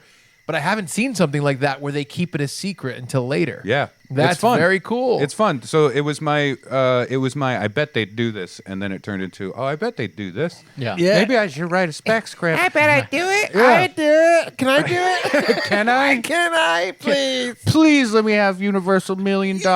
Please. Dear Universal, I have Please, such a cute studios. idea. Please, studios. I like your fountain. We could market it so good. Oh, God damn it. We'll get everybody. Rami Malek's in it. And of course, to please some viewers, listeners that have listened to our serious pitches, I would like to throw this out there. Oh, because yes. I think for Halloween it's earned. You know, the one person that wanted more Red State Ray got it. Yep. So this is for the many more people that want this. Yeah. It's just, think of it as a trailer. It's a trailer after the movie. Good. Yeah. Yeah. When monsters lurk in the shadows and beasts prowl the night, only one man can save us. Ernest P. Worrell. As Ernest P. Worrell in Ernest Scared Stupider. Yes. And then it's just a quote of it's a teaser trailer, so Right. it's just him saying this, like after he puts on all his gear. Yeah. He says, because the world needs one man to face the terrors of the dark. When no one will stand against evil, I shall rise to the occasion, fighting the frightening, getting the ghastly. One man to fight the fight of the fright in the night, running to and fro to go toe-to-toe with who can know. Saving humanity from the macabre and arcane and altogether insane in the membrane. Ernest P. Worrell is going to save the world. And then the poster has a tagline, and it's a picture of him, and it's just, he's looking all brave, and the picture says, and the tagline of the movie, so memorable. People will have t-shirts of this. The heart in my chest, beneath the breast of this denim vest will never rest, lest every grotesque pest you detest has been bested. Wow. That's great. Those I'm t-shirts. 40 years old, Those t-shirts sell themselves. and that's the pitch. That's a great great. idea. That's great. Everything's great. Let's cast the monsters real quick. Just real quick. Okay. And Who's raise going to be the Wolfman? Who do you think? Who you're picturing? Ooh, in yours. in Yeah. my particular one. That's really difficult. I don't know. I haven't thought about this at all. Is it- You've put me on the spot. How dare you? Tom Hardy. Is that The type of person. I'm fucking in. Yeah, that's what Tom I'm Hardy. thinking. That's Let's what I'm make it thinking. Tom Hardy. Tom Hardy is the Wolfman. Yep. All right, let's talk about Frankenstein. Oh, no. He's gonna be a brute. Honestly, I think of the Frankenstein guy in this movie because, like, you have Mark Ruffalo as Right, the Hulk, yeah, right. But he's more Bruce Banner, Right. than the Hulk. Yeah. And in this, it's just going to be straight up Frank. Yeah. You know Are what I we mean? talking- Frankenstein. This is like Vin Diesel territory. Vin Diesel is right? what I was just gonna say. I was gonna say the guy who played the Mountain on Game of Thrones. 'Cause Yeah, he I is like that. big. Or we go full VFX, Yeah. and then we just have him come in, and Diesel gets confused because he's in that mic booth, and he goes, "I am Groot," and they're like, "No, Vin, it's a different." Oh yeah, I am Frank. All right. They just hold on. They That's turn, a wrap on you know what's Vin funny? Diesel, everybody. They go into his booth and they turn him to a different microphone. yeah. Groot am I? Right? Oh no, Or- that's him for Yoda. Or I'm gonna Groot am I? I am the Iron Giant. I'm gonna throw it out there. I know you're not a big wrestling guy. Brock Lesnar as Frankenstein. He'd be a good Would be Frankenstein. pretty amazing. Yeah. He was UFC champion. know- he's good. For attitude of Frankenstein, I was thinking about this. Drax from Guardians of the Galaxy Batista. Yep. being extremely literal Yeah. and not understanding anything with Oh, sarcasm yeah, and stuff. yeah. For Frankenstein, I think works That's really where it well. works good. Pretty much every joke beat with Drax, I think you could make work for Frankenstein. Right. That's good. Yeah. All right, so let's TM. Let's- Disney, Marvel, call Universal, Call it. Warner Brothers. Just call us. Just give, honestly. just- A24. Ooh. Blumhouse. what is it? Funbearables@gmail.com. Yeah. Just email us. How about- honestly. how about I'll sell Dracula? it very low. Very low. Who are we talking about with Dracula? Dracula, honestly, my perfect choice for Dracula, it can't happen. Abe Vigoda would be an amazing Dracula. But it won't work because he's no longer with us. Right, true. He'd be a great crypt keeper now. Crypt keeper. Is that something? Is that new? Crypt Keeper versus the Crypt Keeper? Yeah, this is my impression of every studio. Is that something? Is this new? Is that something? Crypt Creeper. Can we do a Crypt Creeper? What do you think, boss? People Do you think- remember that. Do you think Crypt Creeper, boss? I didn't think so either. That was just a joke. And That was the Chuck's boss, idea. No, the there- boss is just a small box Yeah. with lights and it beeps sometimes because it's just an algorithm. Yeah. Is this something new? It's honestly Fired. There's a confused studio somewhere, and it's just the office Roomba, and they're like, "Please tell us what to do." No, it's the office Roomba, and they have taped up along the border of the walls different IP ideas, Yeah. and they just like the DVD screensaver thing, and they're just like, "Oh fuck, it's Annie again. We're doing another Annie." Wait, hang on. Oh, Gender swapped Danny. Danny. We're doing Danny. That was a costume. Oh yeah, hey, sorry. A 2 for 1 there. Yeah. All right, I got an idea for Dracula. Yeah. But we got to make him really cool in this to make this work. Yes. Chuck Staten. Robert Pattinson. Is that cool? He's got to be older. He's got to be an Oh. older Drac because he's Are we the talking like Affleck Batman? Keanu. older. Older than that? He's got to be the matriarch. He's got to be the patriarch of this. Of Maybe I'm this thinking group. too much Batman. Maybe I'm thinking too much about Batman. I Think see. more Professor X, right? Oh, Could we get Patrick Stewart? he would make a good Drac. Yeah, Ian McKellen would make a great good. Drac. Very good. Both good Drac choices. Al Pacino. Oh no! I smell blood. That's good. It's Who's got a vein for me to suck on? I'm in. We're talking Brock Lesnar. The scent of a body. I was thinking Viggo Mortensen. Vigo. Yeah. I could Wow. see Viggo Mortensen. Yeah. I like that choice. Yeah, but just bone structure wise. Sure. Yeah. I think there's a lot of options there. I do like pulling in like an older person to do the part. Yeah. You know, that's fun. It reminds me of it's very like Bram Stoker's Dracula, right? Yeah. Even though he was younger, they put a ton of makeup on him. I do like the idea of maybe embracing an older actor though. Right. That's great. I also like the idea of embracing an older actor. Getting my arms around somebody like that. Ooh, Daddy Gosling. Ooh, no, I mean elderly. I mean like one of those actors they bring out for a lifetime achievement and then they can't stand and don't know where they are. Ooh, I just had an idea. Lady Gaga. We had a mid-credit scene. Yep. We had a post-credit scene. Yes. I got a post-credit scene. Okay, hit me with it. So the mummy is in this. She's cool. She's sexy. She's on top of smoking. it. Yeah, Yeah, yeah. she's great. I don't know who's playing her yet, but she's cool. And But there's a scene where they're like somebody's hitting on her, and she's like, "Fine, do you want to know who I really am?" And then, yeah, and they're yeah, like, of course. "Ah." Well, I had the idea that maybe in the post-credit scene, she's like, "I'm thinking about doing something different with my hair," and she's talking to Frankenstein. And we cut to the mirror, and she has the Bride of Frankenstein's hair, and she's also going to be the Bride of Frankenstein. Well, I figured the bride would come in a later movie. Well, I think it'd be cool if it was her. Maybe she's the Bride of Frankenstein. Just because she's another woman? No, because then it's like two things together. That's fun. So you see the one woman in this movie and go, well, you must be a love interest of somebody here, of one of the real men. Damn it. Chuck Staten, Red State enemy of the Bechdel test. Red State Chuck. No, you know what? I get it, though. Then she eats out the Bride of Frankenstein. They're lesbians. then how is she the bride of Frankenstein? Well, she's Not the bride of the mummy. Frank's down. Frank's totally down. Okay. You know why? Also, because his thing doesn't work. So he's just like, he's like, I'm go. a guy who's into watching. He's like, go I'm have fun. Kuckenstein. No, Kuckenstein. no, we have besmirched so many Universal monsters. We apologize to any Universal monsters that are watching and or listening. Kuckenstein. Oh man, the scene. Remember the scene in Kuckenstein No. when there's a little girl like pulling little petals from a daisy by a water, and she's doing that, and then Kuckenstein shows up, and she's like, "Hi, Mister," and he goes, "Do you want to fuck my wife?" Oh, Kuckenstein. Oh, Kuckenstein. Okay, where is she?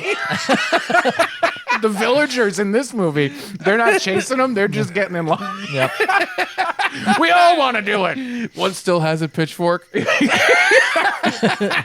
I ran from my farm. What's going on? Is she doing it again? Wow. Oh, God. This is insane. Kuckenstein. I like Kuckenstein. The birth of Kuckenstein. Maybe that's the Halloween episode. Maybe not. No. Yeah. I mean, Just it our is the Halloween origin of episode. Kuckenstein. It is. Yeah. It's kind of, there's no one denying it. You know what? Yeah. We have an act 3 to this podcast. Let's just left. say if we embrace Kuckenstein, which Chuck and I have already. Congratulations. If we embrace I know. Chuckenstein. You know what? I went too far. Oh, like Icarus. I just I have flown too close to the sun. I know why he's upset about this. Because of his character he came up with a few years ago, Cuccula. I thought you were going to say he hates it because he's currently hiding those neck bolts. No, so I had a point and it went away. Kuckenstein, Kuckenstein. the lesbians, Frankenstein allows it. It was later. It was the They girl. were all lining up. They were lining and up then the we moved on. farmer, the no, we pitchfork. moved on from it. This isn't helping, and this isn't The funny. birth of Kuckenstein. We're behind it. Right? Bad's not. Okay. The origin story of Kuckenstein. The origin of Kuckenstein. Nope, it's gone. All right. That's right. Maybe we'll come back. Damn. But there are some trick-or-treaters in line. Yes. Oh, so no. maybe, let's see. Oh, there's one here that's really just for me and Ray.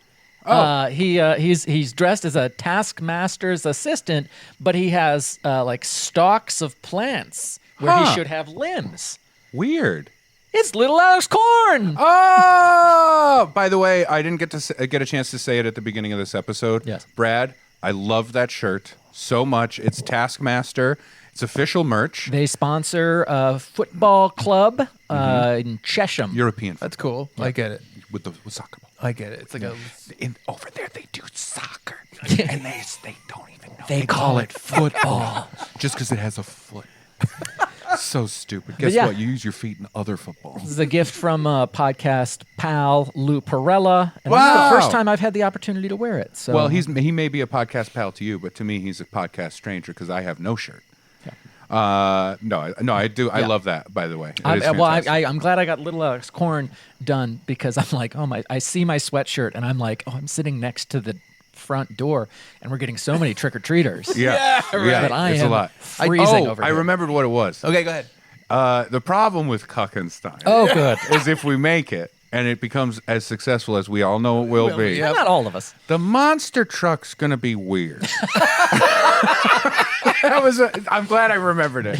Why is that driver just kind of hanging out in the corner? You know how I only know this because I have a child and like a nephew and a niece and stuff, and they took them to my brother-in-law took them to monster trucks, Yep. and they all wear big ear protection because the trucks are too loud. Yeah. When Kuckenstein comes out, they also have eye protection, and it's just blindfolds for the children. Would you drive your truck over my cars? Brad's in Hey, a that's my wife's car. Oh, Brad's all in on Kuckenstein. I don't know that I. You like describe it that Kuckenstein the monster truck, but you don't like Kuckenstein the monster. way. Yes, that's correct. Gotcha. Now the problem is, who is Dr. Kuckenstein? I mean, if if I'm cast in the movie, I'm on board. I'll tell you this much: for us, the executive producers of Kuckenstein, Yep. Yeah. you don't even need to audition. Yeah. Offer only, and you've got it offered. Yeah, Thank you. we Yeah. wrote it with Brad in mind. I'm in. Absolutely. I'm in. That's why there's multiple scenes when he goes, "I'm Brad Rohr," directly to camera. I'm Brad Rohr, and I approve. Approved my new moniker, Kuckenstein. We're on the set and we're backstage, and you're just behind the camera, and you're looking at the new pages for today. You made some changes. You're like, in this one though, I sit in that little wicker chair while they are doing things to my wife, and in this, you just have me reading out my social security number. Do you want? It's integral to the plot. How do you like? Well, how do you want me to do it? Like, am I joyful or am I sad? Both. It makes you sad, Am and I- that makes you Am joyful. I sad, mad, glad, or a frad? Brad. I'm a frad, Brad. Oh, it's funny. There's 4 trick-or-treaters out there. 4. They have like a similar theme going on. I'm trying Well, to here, see. pass the candy over to Brad. Yeah, you're Brad. So he You're can. gonna give one to each of them. Looks like the first one. It's odd. It's a skeleton with a fedora and a whip. Oh, it's Indiana Bones. Indiana Bones. That's good. That's good. Oh, you don't have to give them any candy. They can just pluck something from that low-hanging fruit that's outside. Hold on. Wait. That's only one of them. Okay. Oh, this guy with this is a peculiar sight.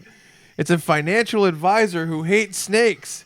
It's Indiana Loans. Oh, predatory. Boo. And finally, it's 2 twins. And they both love ancient artifacts and performing in adult films. It's Indiana Moans and Indiana Groans. Wow. Oh, sorry, guys. It was just a couple Indiana clones. Oh. I knew that one would take you by surprise. I'm gonna punch you. I'm gonna punch you in your Indiana cajones. That's not good. Oh, this is only a joke for Brad and I and any other viewer listeners that like Taskmaster. Cool. There's another Alex Horn based costume. Oh, out there. good. This one has a small doll, as if it was Greg Davies, the Taskmaster, and he's aggressively humping it. Oh, it's little Alex Horny. Oh. Yeah. Not happy with that one. Yeah. Not happy with that one. I could tell as soon as you said it, your face dropped. Yeah. You became the audience immediately. Right. Yeah. The audience. I feel you. Long pause there. I apologize. I was swallowing corn candy. Yes. So, the main event of tonight's episode, And here comes the big graphic. yes, It's is sliding through the screen. The is, big graphic, part 3. something we haven't done on Funbearable yet, but it's something we love doing, all the 3 of us together in the Chuck and Brad podcast. And it's a segment that we call Strangers in Fiction. And what we do, make it real clear, is we go on the website Fiverr, where you can hire people to do things. And Are we allowed to say that? I think so. And we hire the cheapest people on Fiverr, We go to Lincoln.net. and we hire the cheapest people to write scripts. The least expensive people. The least We expensive don't know if they're the people. cheapest. The least expensive people. Now, what we do is we supply them with character descriptions of ourselves, and we tell them the type of script we'd like. And we told them we'd like a script where the 3 of us deal with monsters. And we read those scripts for the first time live on the podcast. We have not read them yet at all. We have no idea what these are, Yes. which is a risky way to end our Halloween episode. Yes. Again, like I said at the beginning of this, people really liked the first one. Yep. And we're like, well, what if we leave it completely to chance? Exactly. So it is risky. Craig was nice enough to read the scripts. Give it up for Craig. Woo! Thank you, Craig. Thanks, Craig. Craig approved them all. He said So they if all. this isn't good, And all I said to Craig was, do they fulfill my requirements, which are using our character descriptions, which we're going to read in a second, and making the story what we said it was supposed to be, which and is often about you'll monsters. hand me your phone with Tinder open, and you'll ask me the same question. Yes. Do they fulfill my requirements? Which is very strange. Yeah, well, they're very light requirements. Yeah. Do they have a Tinder profile? Sweet. Now, here's the thing. How is the fattest amongst us the coldest I am amongst us? freezing. Thank you. I'm a little cold. Now, here's the thing. You have this cool sweater Yeah. over 40% of your body. Yeah, You look right? like you're doing that thing. My son, a little while ago, saw some YouTube video, and he's like, I want to see if I can break the world record of how many shirts I can put on. Because you have so many layers happening right now. So, but here's the funny thing. I don't know if you guys remember this, but we didn't actually write any character descriptions this time. We usually write right. our own character descriptions. So what I did was I used the character descriptions that we used last time on the Chuck and Brad podcast. Because I didn't want to leave that just in your hands, And because that so would have been bad. I think we need to read our character descriptions Yes. that we gave them. So when we did this last time on the Chuck and Brad podcast, the three of us all contributed to each character description. So Ray, myself, and Brad all wrote each one. And I think we should just each read our own of what we collectively came up with to describe ourselves to these writers that don't know us at all. Right. So I'll read mine first. Sure. And the character description we gave him was Chuck Staten is 39. He's a filmmaker who makes short comedy films for a living. He loves movies, television, and pop culture. He's a singer and guitarist in a punk band. He's also a writer for several local magazines and usually writes about food. He does a comedy podcast with Brad called the Chuck and Brad Podcast because we wrote it back then before Right, we did right. Funbearable. Did you update that? I didn't update anything. Oh, I damn. gave him the exact same thing. Oh, we should have had Funbearable included. I know we should have. I kind of didn't want to read it until now, to be honest. I didn't read it. Yeah. I just copied Crap. the PDF. I know. Fuck. Shut the cameras off. Although the ages are different. Maybe I just put that and made sure not to read it. But Yeah. anyway, Chuck is often obscene and challenges authority. He claims he is a skilled driver and he is vain about his hair and his calf muscles. I definitely wrote that. Chuck aligns with every stereotype of an only child, but he has siblings. He is the living embodiment of Peter Pan syndrome in a dad bod. Who wrote that? Easily excitable and perpetually happy. He's a genuinely kind person that happens to believe the world revolves solely around himself.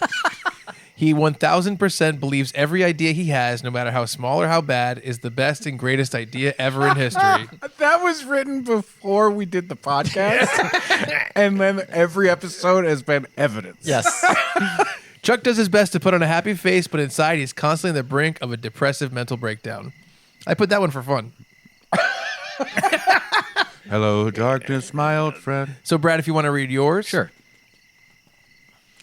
Brad Rohr is 45. He's the head of the housing department at a small university. Not anymore. He is incredibly frustrated with his job, and he hates when students have comfort animals. Brad is extremely nerdy. He loves crossword puzzles and trivia. He's kind of like a white Steve Urkel. He hates things that he finds scandalous, like drinking alcohol, partying, and scantily clad women. He does a comedy podcast with Chuck called the Chuck and Brad Podcast. Brad is intelligent and ethical, kind of shy, and often feels dwarfed by the big personalities of Chuck and Ray. He loves pizza and the Chicago Bears football team. Brad is a potential school shooter without the risk because he's incapable of acting on any desires. Quiet and meek, with impotent rage just under the surface, exemplifies someone who is repressed, all caps, in just about every way. His tone, movement, and style are that of a 90-year-old grumpy man, but he's somehow best friends with Chuck, who is the exact opposite. Brad is a delicate but reliable and simple flower that may never bloom because Chuck sucks up all the air and sunshine. Brad is a picky eater to the point where it might be a psychosis. Brad's extreme politeness is there to hide his slight rage issues that bubble below the surface. He follows rules to a fault, and it has impeded his development as a human being. Oh my God! I did not write that last. I don't feel bad about the one joke I included about Ray. It hurts because it's real. You know what I don't like about this? Reading these, like, when it happened, it was funny because we all had to read these. Right? Yeah. It being 2 years later. Yeah. Just painful now. All right, Ray. What did we write about you? Ray Harrington. Ray is 40. He's a stand-up comedian with extreme insecurities. So far, so yes. He's very sure of himself, which is opposite. He thinks he's a genius and that all his friends and collaborators like Chuck and Brad are beneath him. Oh, I wrote this. No, I'm kidding. Their opinions are grains of sand to Ray, while his own opinions are like boulders or even planets. This sounds like Chuck. He is a talented, intelligent comedian who deep down sometimes has a good heart. Deep down sometimes. Ray is often a guest on Chuck and Brad's podcast. Not anymore. I'll never do it again. At 6'7" and fat, he looks like he'd be the stereotypical dumb fat guy, but his intelligence and anxiety betray first impressions. A man seemingly dragged into the adventures of Chuck and Brad, like a parent busy with something extremely important, but being distracted by two kids wanting to put on a play. That's Ray loves his wife and son. He often gets annoyed with Chuck, but not Brad. His knees always hurt, and his favorite restaurant is Applebee's. Brad wrote that was like his zing on you. His favorite restaurant's Applebee's. It is insulting. Ray has a wife, but he's a real ladies' man, if you know what I mean. I put that one in. I don't like that. I didn't like it then, and I don't like it now. Because, like, goofs are goofs. That's my goddamn marriage, man. I'll say we talked about it the other day. I'm like, I forgot I wrote the thing about Ray loving Applebee's. And Chuck's like, I wrote that he's a ladies' man. Yeah. So we have 3 scripts. 3 scripts from people on Fiverr. We've never seen them. Craig approved them all. Now, they were emailed to me, PDF 1, PDF 2, and PDF 3, and that's the order I printed them. That's the order we have them. Yes. So that's the order that we're going to read them? Yeah. So we're going to read 3 scripts we've never read that are about ourselves. And let's all take an oath right now Yes.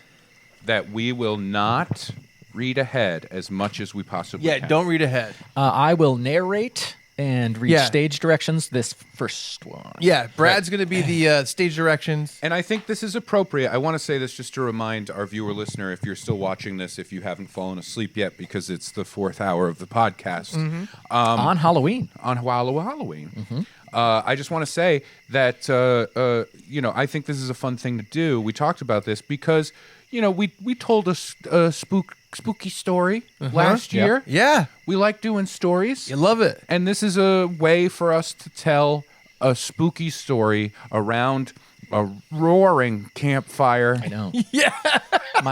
It's going to take forever to wash the scent of that bonfire smoke out of my clothes. Yeah. What's all this white paint? Why is this my fucking callback? All right. The title. Ooh. I love that sound that you make. The title. Invisible Man? We're never going to get to it. We have 3 scripts to read. Yeah. We're trying to have fun before we can't. Let me do this. All the sound It's like effects we're- were fucking insane. Yeah. You know what? It's us just having a nice laugh as we get marched to the electric chair. This is a last meal for us. Yeah. It's a last meal What of do I want to comedy. eat? My own juicy words. The title is Monster Mashup, the genre horror comedy. All right. Introduction. The first script is called Monster Mashup. So we'll see what that means. All right. And we've never read this. We have no idea. Craig approved them. Strangers in Fiction. Here we go. We're slowly putting the blame on Craig. A spooky night in the heart of Rhode Island sets the stage for an unlikely trio of friends. Chuck Staten, Brad Rohr, and Ray Harrington. So far, a documentary. These 3 men, each with their quirks and idiosyncrasies, are about to embark on an adventure that will challenge their beliefs, test their friendship, and scare the wits out of them. Woo! Exterior, Chuck's basement, night. The room is adorned with movie posters and pop culture memorabilia. Chuck Staten, a 39-year-old filmmaker with a penchant for comedy, is passionately editing his latest short film. Okay. He dances to punk rock tunes. Why are you editing and dancing? That's what I do. Occasionally checking himself out in the mirror. Accurate. All right, excitedly, I'm supposed to say this. This movie is going to be epic, guys. I can feel it. Just the smell of the air. Say it also. Stick my nose in the air. That's what it says. It's a stage direction. Stick my nose in the air. Can you smell it? Ray Harrington, a 6'7" stand-up comedian with an oversized ego, eyes the screens skeptically. They didn't get the anxieties. Raising an eyebrow. Chuck, remember your last masterpiece about a talking pizza slice? Are you sure this one's an improvement? Ray, give him a break. At least Chuck's passionate about his work. Guys, this movie's going to be epic. I can feel it.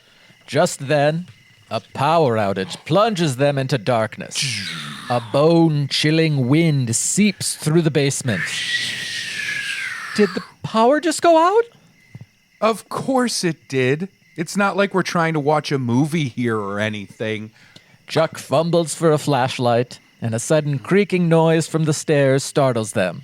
What was that? Probably just a ghost coming to critique your movie, Chuck. Guys, I hate this. I hate everything about this. So far. Ray and Chuck exchange uneasy glasses as the eerie ambiance continues to thicken. Interior, Chuck's living Hold on, room. Act Act 2 it seems.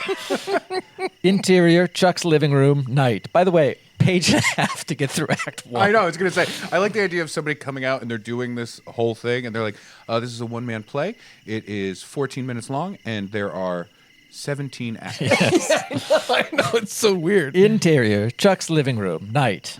The trio, armed with flashlights, gather in the living room to discuss the outage.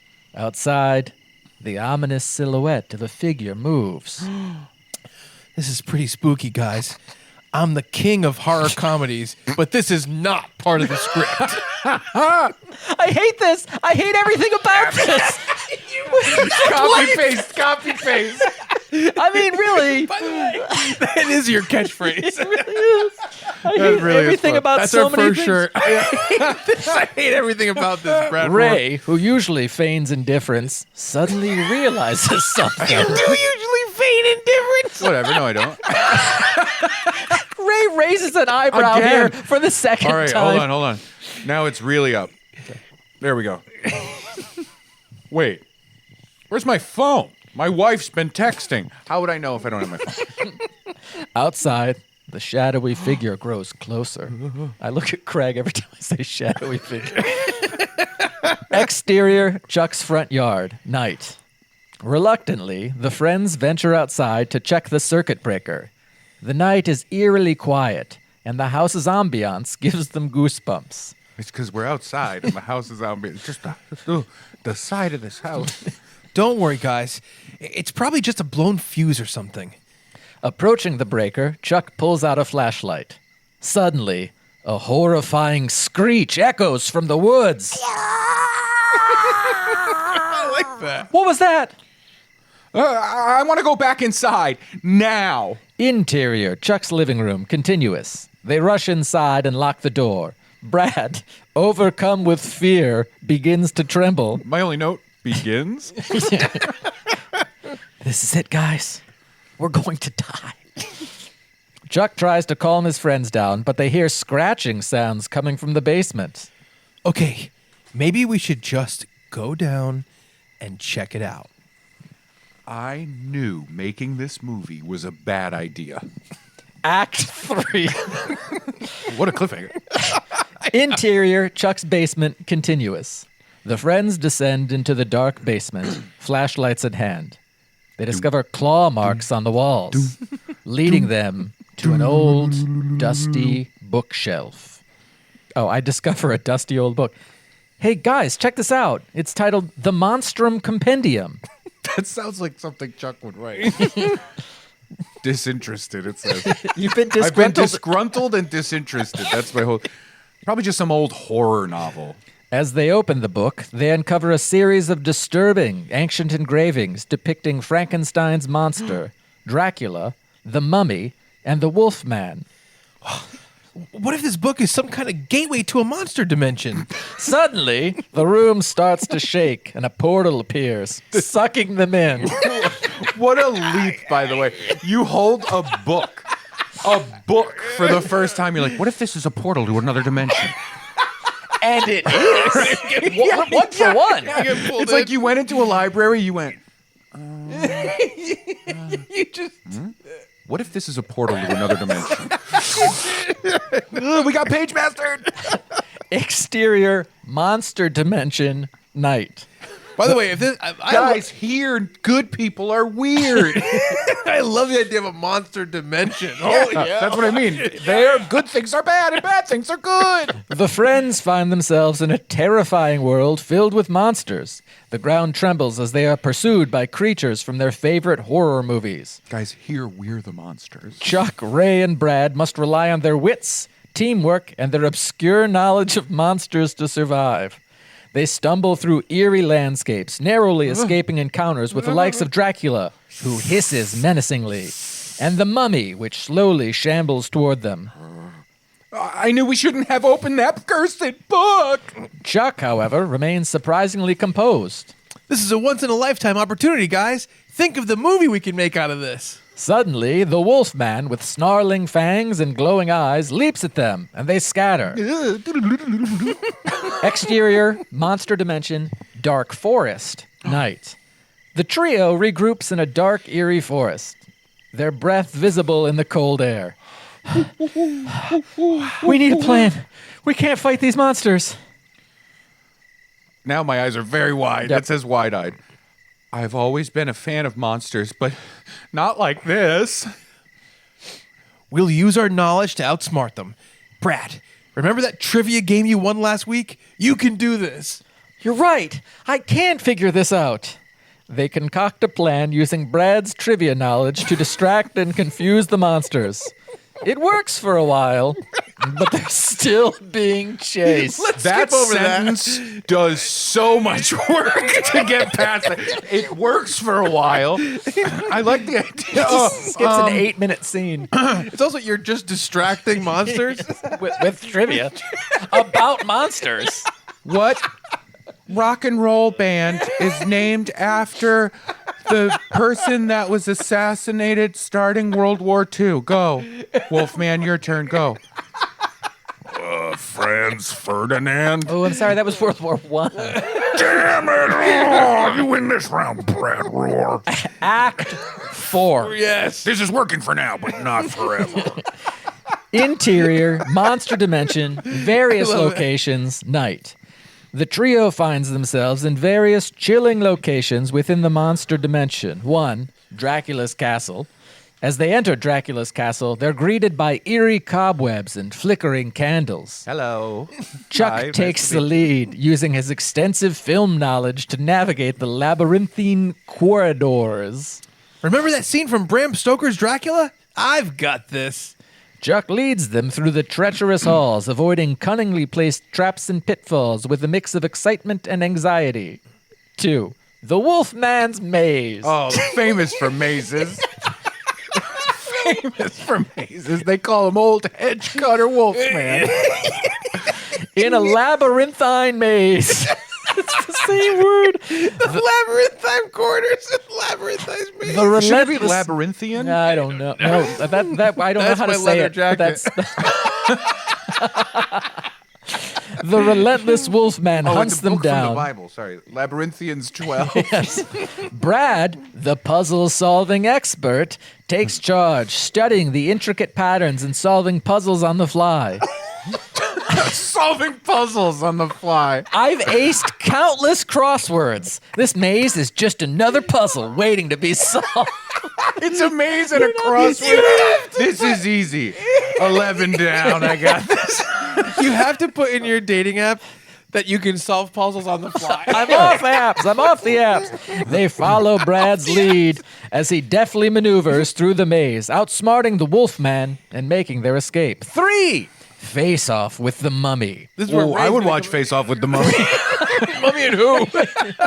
It's No, so easy. no, I would watch it with the Mummy. Is what I'm saying. I thought it was like a new Face No, I Off, would a go. remake. I would go to see the movie Face Off with the Mummy. With Nicolas Cage and John Travolta in it. Yeah, but and I'm eating popcorn, and I put my hand in the bucket, and then like a little bit of the bandages come with it, and we're like, oh, ha ha ha ha, ha. You know. Lady and the Trampet. Yeah. In a tense showdown with the Mummy, the friends are cornered. Ray, usually arrogant but resourceful, Jesus. has an epiphany Very resourceful. and recalls an iconic scene from an old movie. I've seen this before. Watch. Ray mimics the memorable scene, causing the Mummy to crumble into dust, leaving his friends baffled yet relieved. What did I do? Oh, the end of Boogie Nights. I just showed him my penis and I said, "You're a rock star." And then he crumpled to dust. And then I zipped up my hog. Ray, I didn't know you had that in you. Yeah, you didn't. You didn't know I kept this monster under wraps. The dust settles, and they continue their adventure through the monster dimension. As they encounter more monsters, they put their unique skills to the test. Brad's encyclopedic knowledge of trivia saves them from an encounter with a riddle-loving Sphinx. That one at least the way, kind of makes sense. This story is. It does not. No, a riddle loving Sphinx. I'll say this. Compared to the crossword puzzles helping me navigate Yeah. the maze, And also the completely unbeknownst act out from a movie that made a mummy crumble to dust. Brad's drinking the Kool-Aid so bad because in this world he could be a hero. Yeah. He likes Finally, puzzles. I knew I belonged in another dimension. The monster dimension. And, by the way, this is like the yada, yada, yada of scripts. Anyway, they meet the mummy, yada, yada, yada, crumbles to dust. Chuck's comedy skills, unexpected as they may be, diffuse a tense situation with the Invisible Man. A tense situation. But then they have the What wrong. does that mean? Oh, guys, there's a gun floating in the air. What is that gun? This is very tense. He gets a seltzer bottle and sprays me in the Oh, face. I think it was when we took that break in the monster dimension and we were eating. And then we heard monsters come, so we hid under the floorboards. But then the Invisible Man came in and he started eating a meal and had a very intense monologue. It's like Inglorious Bastards, but with the Invisible Man. Yep, that makes sense. It says I diffuse a tense situation, so it sounds like we come to some kind of understanding. You know? Yeah. Hey, I diffused it. But I'll say, all right, so diffuse a tense situation with the Invisible Man. I think then it says Ray, but that probably should be me. That right? was the same line that Ray just gave Okay. when he dissolved the I mummy see, into I see. dust. It's like I see. typo. So, Yeah. okay. Oh, yeah. So I already said my vast knowledge of old movies comes in handy. Yeah. Right. Got it. Their teamwork and quirky abilities help them navigate this bizarre realm and survive encounters with creatures they've only ever seen in films.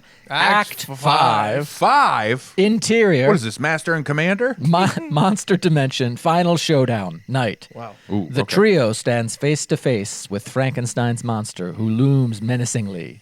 Ray, surprisingly humble given his usual arrogance, admits he's unsure how to handle this situation. I've got nothing, guys. Ray, you're the tallest. Remember when they shocked that movie? Remember that movie where they shocked Frankenstein's monster back to life? Ray and Brad quickly grasp Chuck's idea. They frantically search for a way to recreate the scene. I've got it! Remember the lightning rod from that movie? With makeshift tools and a dash of movie magic, they rig up a contraption that conducts electricity. Lightning strikes the apparatus, and the monster is engulfed in sparks and smoke. By the way, this is while we're standing face to face That's with correct. Frankenstein's monster. Yeah. Chuck is using his unexpected humor to distract him. I show him my hog for a bit. We take turns. I've got Chuck's trivia. Yeah. I've got Chuck says jokes. I have a huge dick, and you've got trivia. Crossword puzzles. The friends pretty are hurled accurate. backward through the portal, landing back in Chuck's basement. Interior, Chuck's basement, continuous. As they stumble to their feet, disoriented but safe, they look around in amazement. We did it! We're back! And I already have ideas for the sequel. I've learned my lesson. Sometimes movies can save your life. I didn't realize I needed to learn a lesson. The room is filled I've with been humbled. The room is filled with a mix of laughter and relief as they realize they've survived their terrifying adventure in the monster dimension. Act 6. Jesus. Interior, Chuck's basement, night. The portal disappears, leaving the friends back in their familiar surroundings. They look at each other, bewildered. This already happened. I guess, yeah. Nope, that's more of it. I can't believe it worked. I'm just glad we're not dead. I would never say that. This adventure is going to make the greatest horror comedy ever. As the friends embrace their newfound bravery, little do they realize that the Monstrum Compendium has mysteriously vanished from the bookshelf. Suddenly, they hear an eerie creaking sound. Dracula's sinister grin is visible on his portrait hanging on the wall. Dracula, voiceover, evil laughter. Can you do the laughter, please? You may have escaped the monsters, but you've unlocked something much darker. The friends exchange alarmed glances, knowing that their adventure is far from over. Fade out. Epilogue. As the credits roll, the friends return to their usual lives, but can't shake the feeling that the world is stranger and spookier than they ever imagined. I mean, that part's accurate. Yes. Yeah. It's just that, honestly, just reading through the script has convinced me that the world is stranger and spookier than I can imagine. That was The end.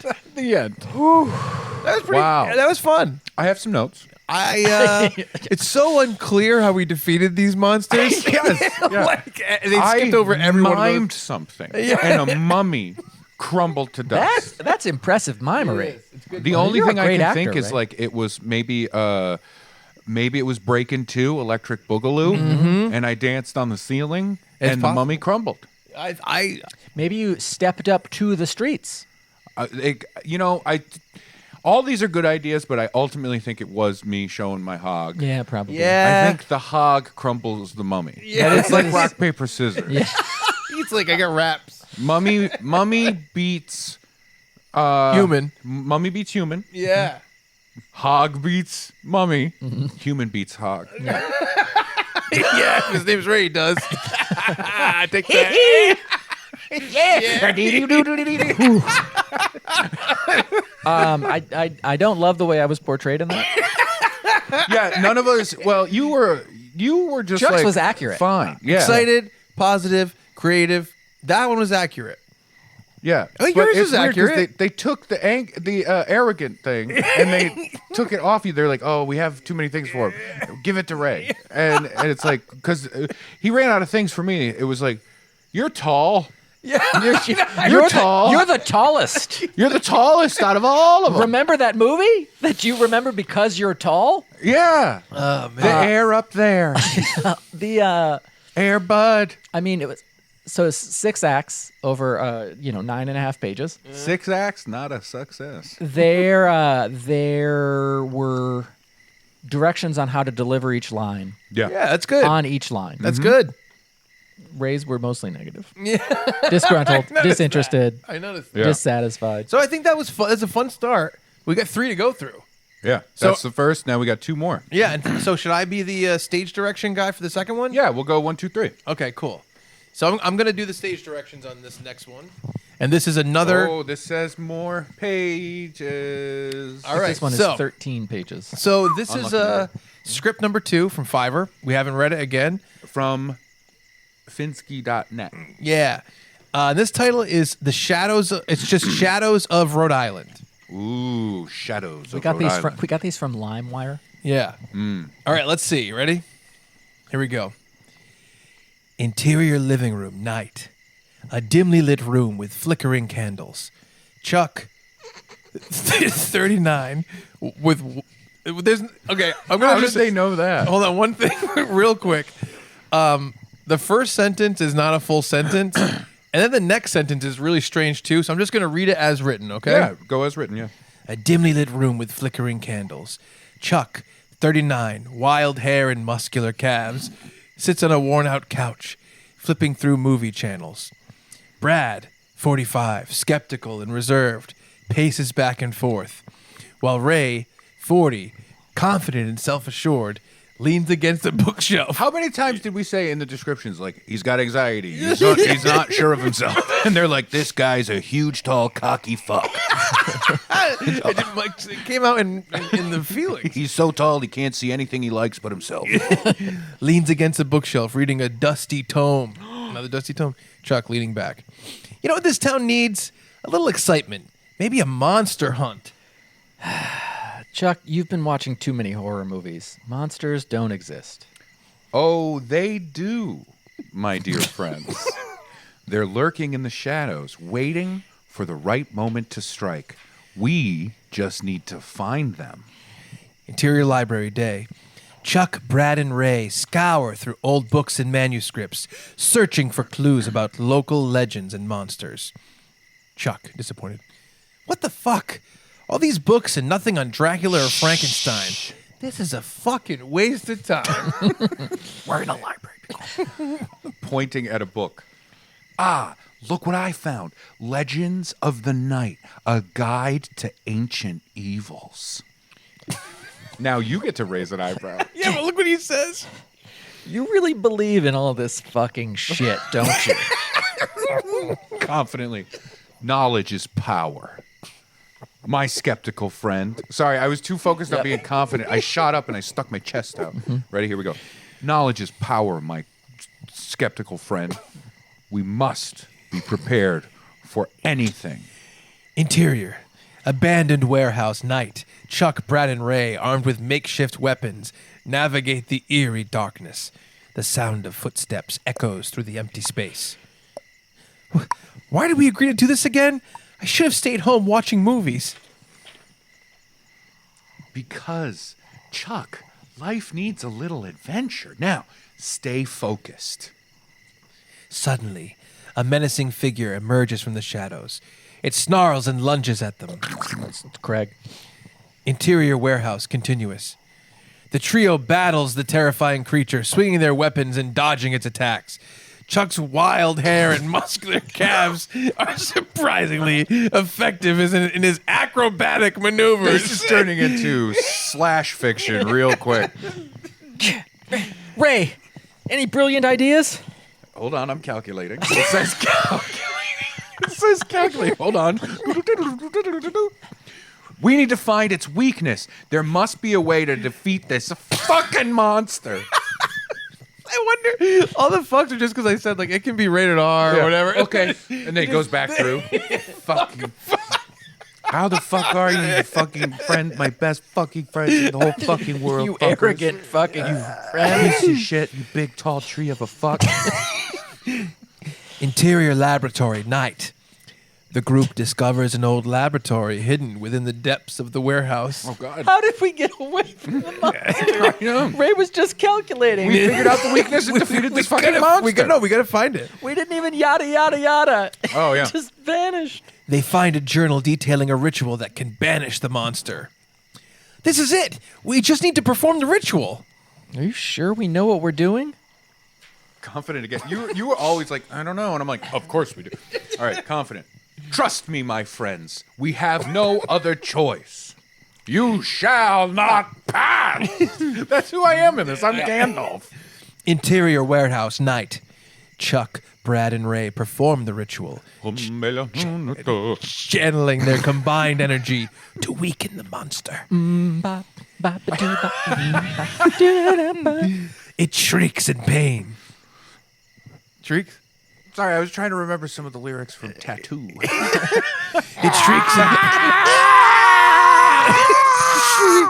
It shrieks in pain as dark energy swirls around it. Take that, you fucking monster! Who's the skilled driver now? Oh, no. That's right. We're fighting our own insecurities. Oh no. We're dead. The creature disintegrates into dust, vanishing into thin air. Interior living room day. Chuck, Brad, and Ray sit on the couch, exhausted but triumphant. They clink their glasses together, celebrating their victory over the supernatural. I raise my glass. To us, the monster hunters extraordinaire, we've saved the town from certain doom. I have to admit, I never thought I'd be a part of something like this. But it feels good to have made a difference. Nodding. Indeed. Our determination and knowledge prevailed against the forces of darkness. We should be proud. Just as they are about to take a sip, a mysterious howl echoes from the outside window, sending chills down their spines. What the fuck is that? Can you do the gulping? It says gulping. Oh, yeah. What the fuck is that? I thought we got rid of all the fucking monsters. Jeez, you potty mouth. In like the daintiest voice too. Just, I thought we got rid of all the fucking monsters. It's a choice.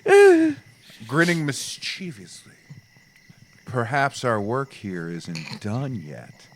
Another adventure awaits us. They exchange determined glances, ready to face whatever new horror awaits them. Fade out. Fade in. Oh! Exterior. Can it be like a Looney Tunes circle that gets smaller and smaller and then comes back? Exterior small town night. The moon hangs high in the sky, casting an eerie glow over the deserted streets. Chuck, Brad, and Ray step outside, armed with their newfound confidence and weapons. I'll take weapons. Ready? I don't know what confidence feels like. Ready? Oh, mine is all it's all blanks. Ready to take on the next supernatural threat. I hope it's the werewolf this time. I've always wanted to try out my driving skills against a creature with razor sharp claws. What does that mean? And why are there so many pages left for a fade out? Let's not get ahead of ourselves, Chuck. We should gather more information first. That's something I'd Nodding say. more. Some say I never stopped. Brad's right. We need to investigate and find out what we're dealing with before we act. They begin to walk down the dimly lit streets, their eyes scanning the surroundings for any signs of danger. Interior, local tavern, night. The trio enters a dimly lit tavern, the air thick with anticipation. The patrons glance up from their drinks, eyeing the newcomers with curiosity. I approach the bartender. Excuse me, sir. We're looking for any information about recent supernatural occurrences in this town. Yeah, Brad, you want to be the bartender? You folks ain't from around here, are ya? Strange things have been happening. People disappearing, strange howls in the night. Some say it's the curse of the Wolfman. The Wolfman? Perfect. I've got just the thing for him. Quick question. This is our local tavern, right? What's up with that guy? Why is he Southern and also assumes we're not from here? By the way, so far, I still want to beat him with driving. Yeah. You want to race the Wolfman. Of course. Pink slips. Yeah. If I win, you have to go back to your dimension. Wait, no, the dimension was from the other one. Yeah. Yeah, Oh, we sorry. can pretend it's an anthology. Ray, calmly. Let's not jump to conclusions, Chuck. We need to investigate further and gather more details because we've already gathered some. Interior library, night. Chuck, Brad, and Ray scour through dusty books and newspaper archives, piecing together the history of the town's supernatural occurrences. They find a mention of a hidden cave deep in the nearby woods, rumored to be the lair of the Wolfman. According to this, the cave should be somewhere in these woods. It's worth checking out. And that's a map you're pointing at. Right? Yeah, I was pointing at a map, yeah. Let's go, boys. Time to put our monster hunting skills to the test. Exterior woods, night. Wait for me. Let me just say, I like the idea of it being somewhere in the woods. Not super helpful. Yeah, I guess that's true. It's a small wood. Oh, It's okay. a very small wood. All right. Very small. We wood. have the numbers, the numbers that lead up to a map? Yeah. That's how we have. Oh, okay. Yeah. The trio makes their way through the thick, eerie woods, guided by the light of a full moon. Oh, that's not good. The sound of rustling leaves and distant howls. Do it a day later. Yeah, right, exactly. The sound of rustling leaves and distant howls fills the air, increasing the tension with each step. Ooh. We should be getting close. Stay alert, everyone. Suddenly, they stumble upon the entrance to a hidden cave, shrouded in darkness.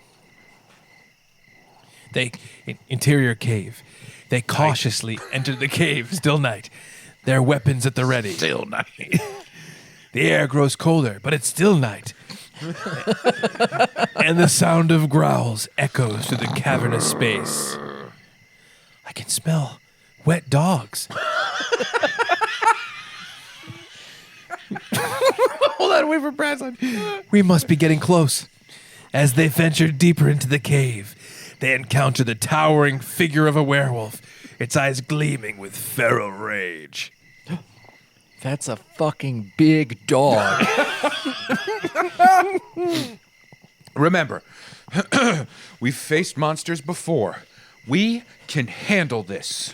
The battle ensues, with Chuck's wild hair and muscular calves again proving surprisingly effective. You wrote this. In his agile maneuvers. Sorry. The battle ensues with Chuck's wild hair and muscular calves again proving surprisingly effective in his agile maneuvers. Brad's calculated strikes and Ray's unwavering competence complements their teamwork. I compliment your teamwork with just like, I knew we'd do it.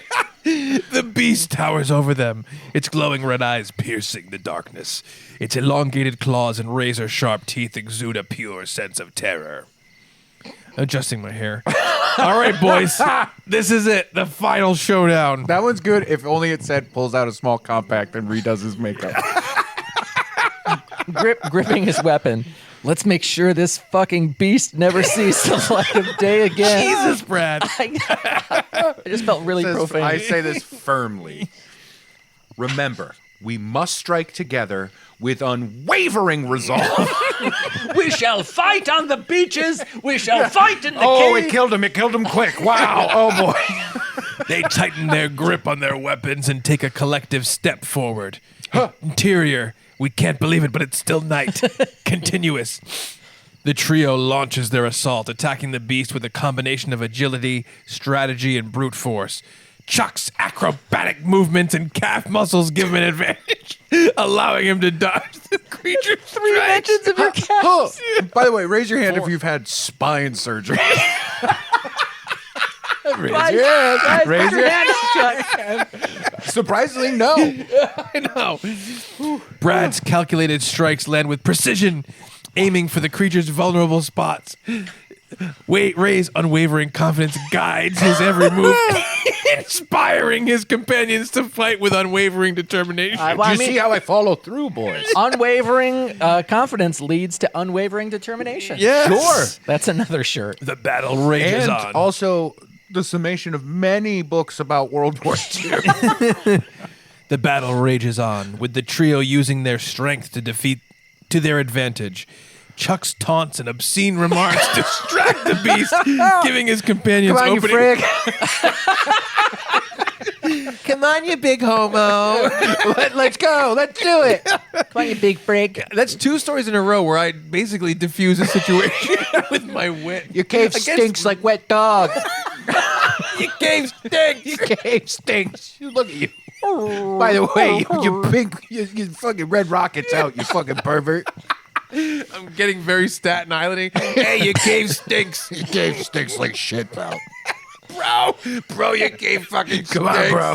You furry fuck. Let's Bro, do what are you it. talking about, kid? You know, I haven't said this word since the 90s, but I really want to say it now. Bro. All right. The battle rages on, with the trio using their strengths to their advantage. Oh, yeah, sorry. As the fight intensifies, the shadow beast unleashes a barrage of powerful attacks, testing the trio's resilience. They stumble, wounded but undeterred. We can't give up now.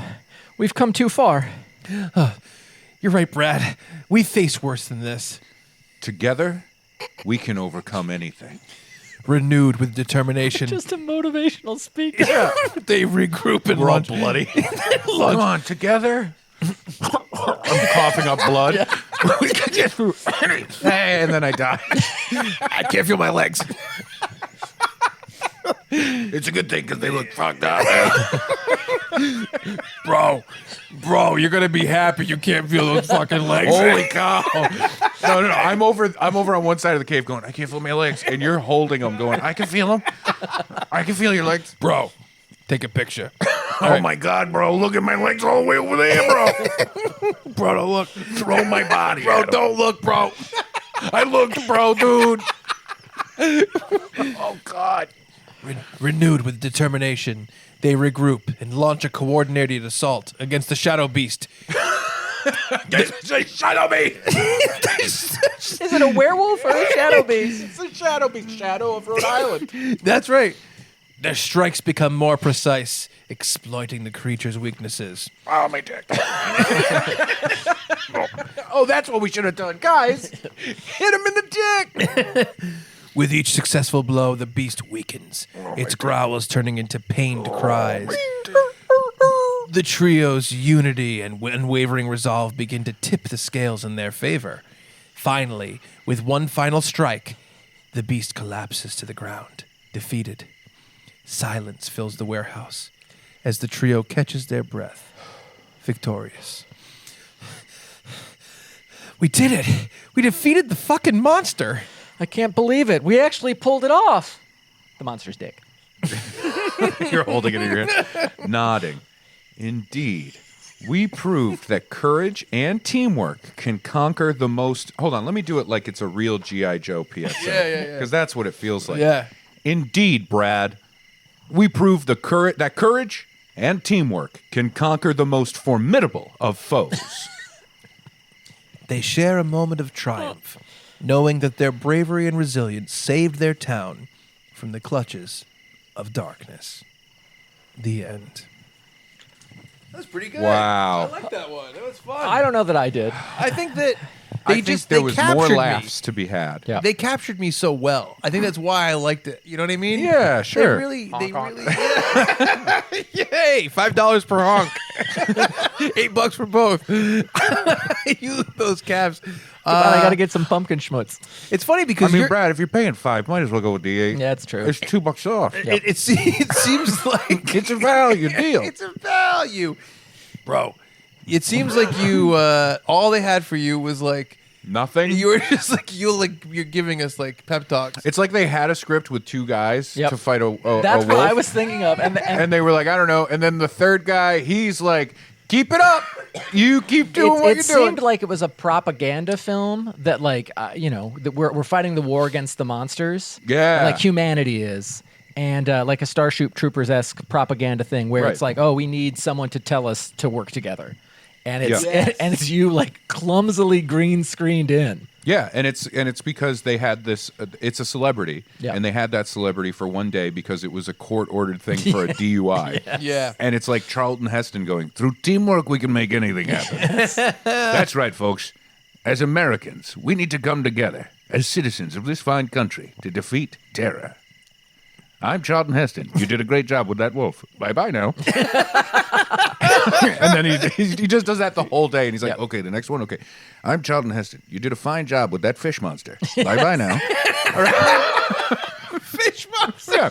I'm Charlton Heston, and because you reported what you saw, Dr. Frankenstein was not able to make his monster. That's right. If you see something, say something. I'm Charlton Heston. Bye-bye. The bye-bye is really funny. The greeting aspect of it is it's like because you've done Charlton Heston for a long time, but the idea of him talking to camera and saying things is really That's funny. fun. Like PSAs with Charlton Heston Yeah, is absolutely. very fun. Absolutely. Before we get into our last script, can I just do one more projected Halloween costume? You have to see There if there's there's a a door. Oh, yeah, there's a yeah. Oh Hey, wait, look at that! Look at that! How progressive! It's a bunch of youngsters dressing like their favorite celebrities, raising awareness for COVID-19 safety.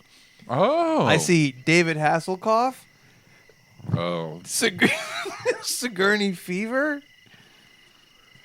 Alicia Sneeze.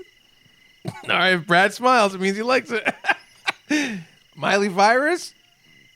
Oh, and finally, Selena Flonase. You love Flonase. I did love Flonase. I thought it was going to be like Corona Gomez is what I thought was coming. That's it. Oh, Thank heaven. That's the real monster that we defeated tonight. Charlton, why don't you take us? Well, here's the Oh, thing. look. Oh, Red State Ray has one. Oh, look. It's another COVID-19 costume. Michael J. Hoax. We have one more script to go through. Well, here's what I want to say. This is the 13-page one. So Craig Depina of the Needless to Say podcast. He's the guy who edits all our videos. He's a big help. He's a great dude. Absolutely. Helping us out tonight. He's here. And he's the one who, like we said, he's the one who read all these and approved them for us. And he said that this was the wackiest one. Is that right? Come here for one second. Did I get him out of order? Second. Did I get him out of order? Because I think I got him out of order. You got, Yeah. The last one you just Oh. the one I said to you, I said was absolutely bananas. Yeah, okay. Yeah. All right. Yeah. All right. Oh, All okay. right. So this one All is right. less bananas. Okay, a Less little bit bananas. less bananas. But Ray's going to do... So the first one was a bunch, and this one's like a couple of bananas. Yeah. But they're really brown. They're really brown, It guys. was because I had them stacked and I took off, and then I Yeah. had them face down and I just took off the top yeah. of I them. see. So yeah. Damn. All right, Okay. I'll narrate this one. So Ray's going to narrate this final one, our final Strangers in Fiction. This one included a title page. Yes. Unhallowed laughter. What does that mean? Well, hallowed means like it's a sanctified ground, correct? Right. Hallowed ground. Right. So, or hallowed halls, sanctified. So, unhallowed would mean unsanctified, right? Okay. Perhaps in some way macabre. Okay. That's not fun or funny. It's just true. Okay. All right. I just didn't...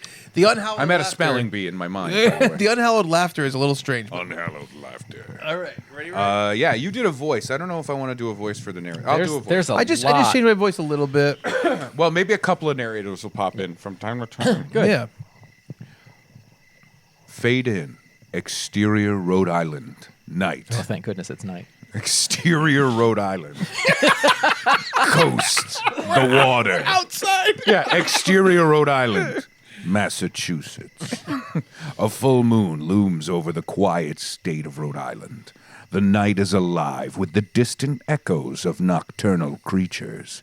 An eerie prelude. Oh, I like it. I like that too. Interior Chuck's basement. Also night.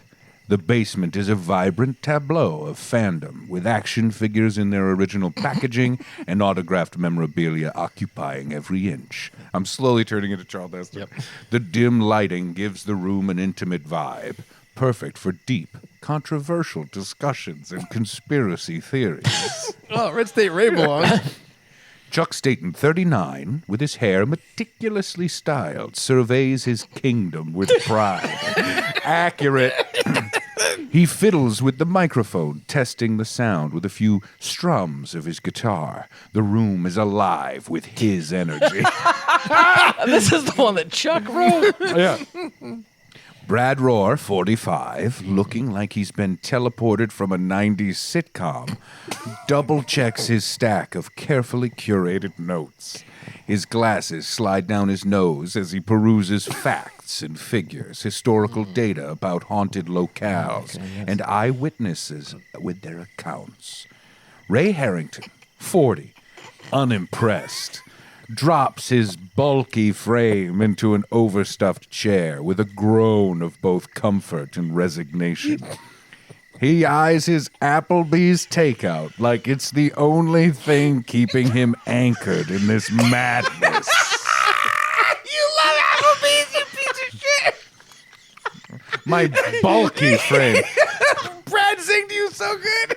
God damn, look at that bulky frame. Brad's killing it. And I sit my fat ass down in a big fat chair and I open my Applebee's and I just look at it. I just look at it because it's the only thing keeping me anchored in this madness of you strumming a guitar and you reading a book. And I'm like, if this Applebee's wasn't here, I would lose my fucking mind. I've never seen Brad laugh so much. It's like Christmas Day for Brad. It hurts my tummy. It's because 2 years ago he set up this fucking Applebee's thing and it's finally paid off. The long continuity.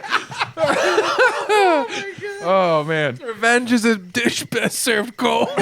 Just like at Applebee's, folks. Hi, I'm Charlton Heston. Applebee's is like a dish best served cold. is like revenge. Was that the line? Applebee's is like revenge. Can I go? It's one DUI. Jeez, now I'm doing commercials for Applebee's. Punishment. All right, so I'm eyeing it. It's the only thing keeping me sane in this insanity. Yeah, okay, right. And now Chuck. All right. Ready to dive into the world of the unexplained, big guy? I already am not liking this script. That's two big boy jokes already. It gets worse. Oh, boy. Ray, sarcastically mouth full. This is a nightmare for me. This is just, it's like, oh man, this is making me feel very bad about myself already. Okay. Oh, absolutely. Oh, let me swallow down this riblet. There's nothing I'd love more than debunking ghost stories with Tweedledee and Tweedledum here. Killer zinger. Which one am I? Chuck rolls his eyes, accustomed to Ray's jabs. Yup. Brad, ever the peacekeeper, tries to redirect the conversation. This That's is accurate. actually pretty Yeah. good. Yeah, that's pretty. Both of those things. Tonight's podcast is special, folks. We're discussing Rhode Island's most haunted locations and the legends behind them. Hold on, that posits that I was eating on mic at the beginning of the podcast. Just, I'm Ray Harrington. Oh, God. Whew. Chuck's eyes light up. A kid in a candy store. His eyes lit up for the kid in the candy. Chuck's eyes light up. A kid in a candy store. He hits record, and the red light blinks to life. Sorry, quick. Who was I addressing? You were Was I calling telling us. guys You were folks? reminding us. Tonight's podcast. Yeah, tonight's podcast is special, stop thinking folks. about the food. Tonight's podcast is not about food. Stop thinking about Applebee's for once in your life, Ray. I like the things on the walls. Welcome back, dear listeners. We're about to embark. Welcome back, dear listeners. We're about to embark on a journey through the dark underbelly of Little Rhodey. Ghosts, ghouls, and other unspeakable horrors. Brad interjects with a factoid, unable to contain his excitement. Did you know Rhode Island is considered one of the most haunted states in America due to its rich colonial history and infamous tragedies? Somebody went on Wikipedia. Please. It's all tourist traps and tall tales. Oh, come on, Ray. Scared? Scared? No. It's just childish nonsense. It's your choice to believe or not, but these stories never came out of thin air. My father told me to never drive past Pinehurst Cemetery after midnight. The ghost of Widow Fairchild roams there, and I decided to believe him. I've decided to believe it. Oh, I've heard that one. And the old Seabrook Farm. They say the original owners still roam the barn, looking for the treasure they buried there during the Revolutionary War. Ray rolls his eyes, taking a big bite of his burger. Chomp. Oh, yeah, I'm sure they stop to help with the chores while they're at it. Come on, guys. Ghost farmers? Really? What's the matter, Ray? Don't believe in a little bump in the night? I believe in facts, not fairy tales. Red State Ray. Chuck leans in, the shadows casting dramatic lines across his face. All right, fact fanatic. Ready for a real spine tingler? Brad leans in too, eyes wide. Ray sighs, but his curiosity is piqued. They call it the Unholy Sanctuary. It's said to be a place where the veil between our world and the dark beyond is paper thin. I wouldn't know anything about that. A nexus of pure, unadulterated evil. What kind of evil? The worst kind. Pure and unadulterated. Monsters ripped straight from the pages of horror classics. Lost souls claim they've seen these creatures there wandering in the moonlight. So far, I would say this is the most written script. Yeah. Yes. Brad shivers in delight. If I had a nickel. You would have 5 cents. Brad shivers in delight while Ray chuckles. My mouth's still full, probably.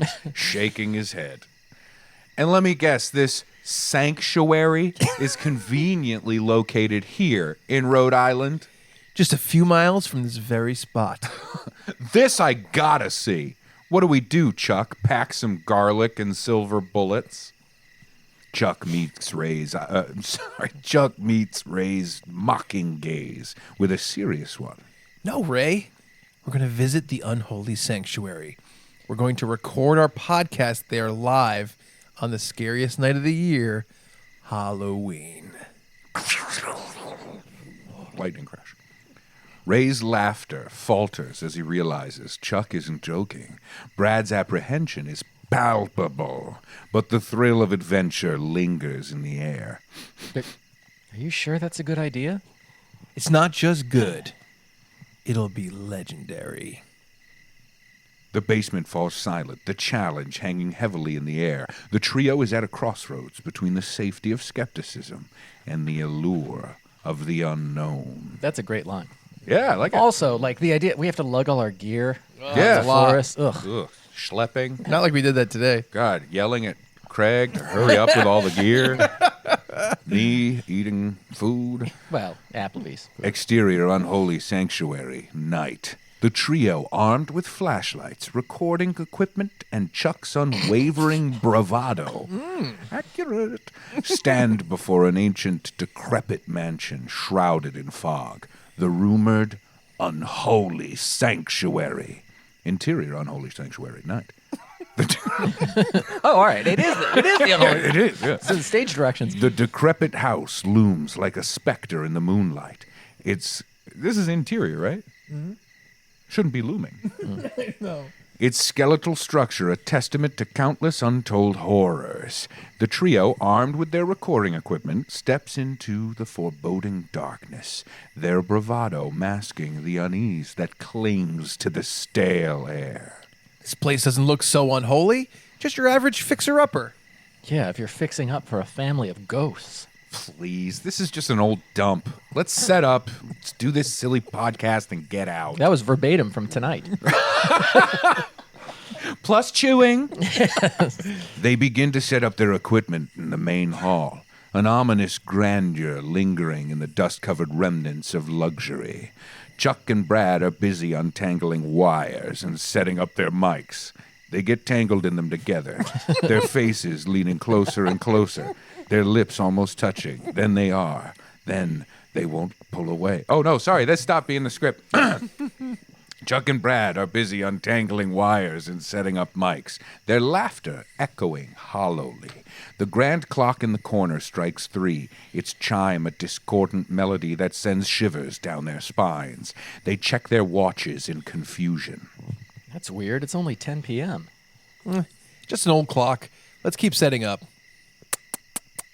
The trio is in the midst of setting up their podcast equipment. This is taking a long time to set up. It is accurate.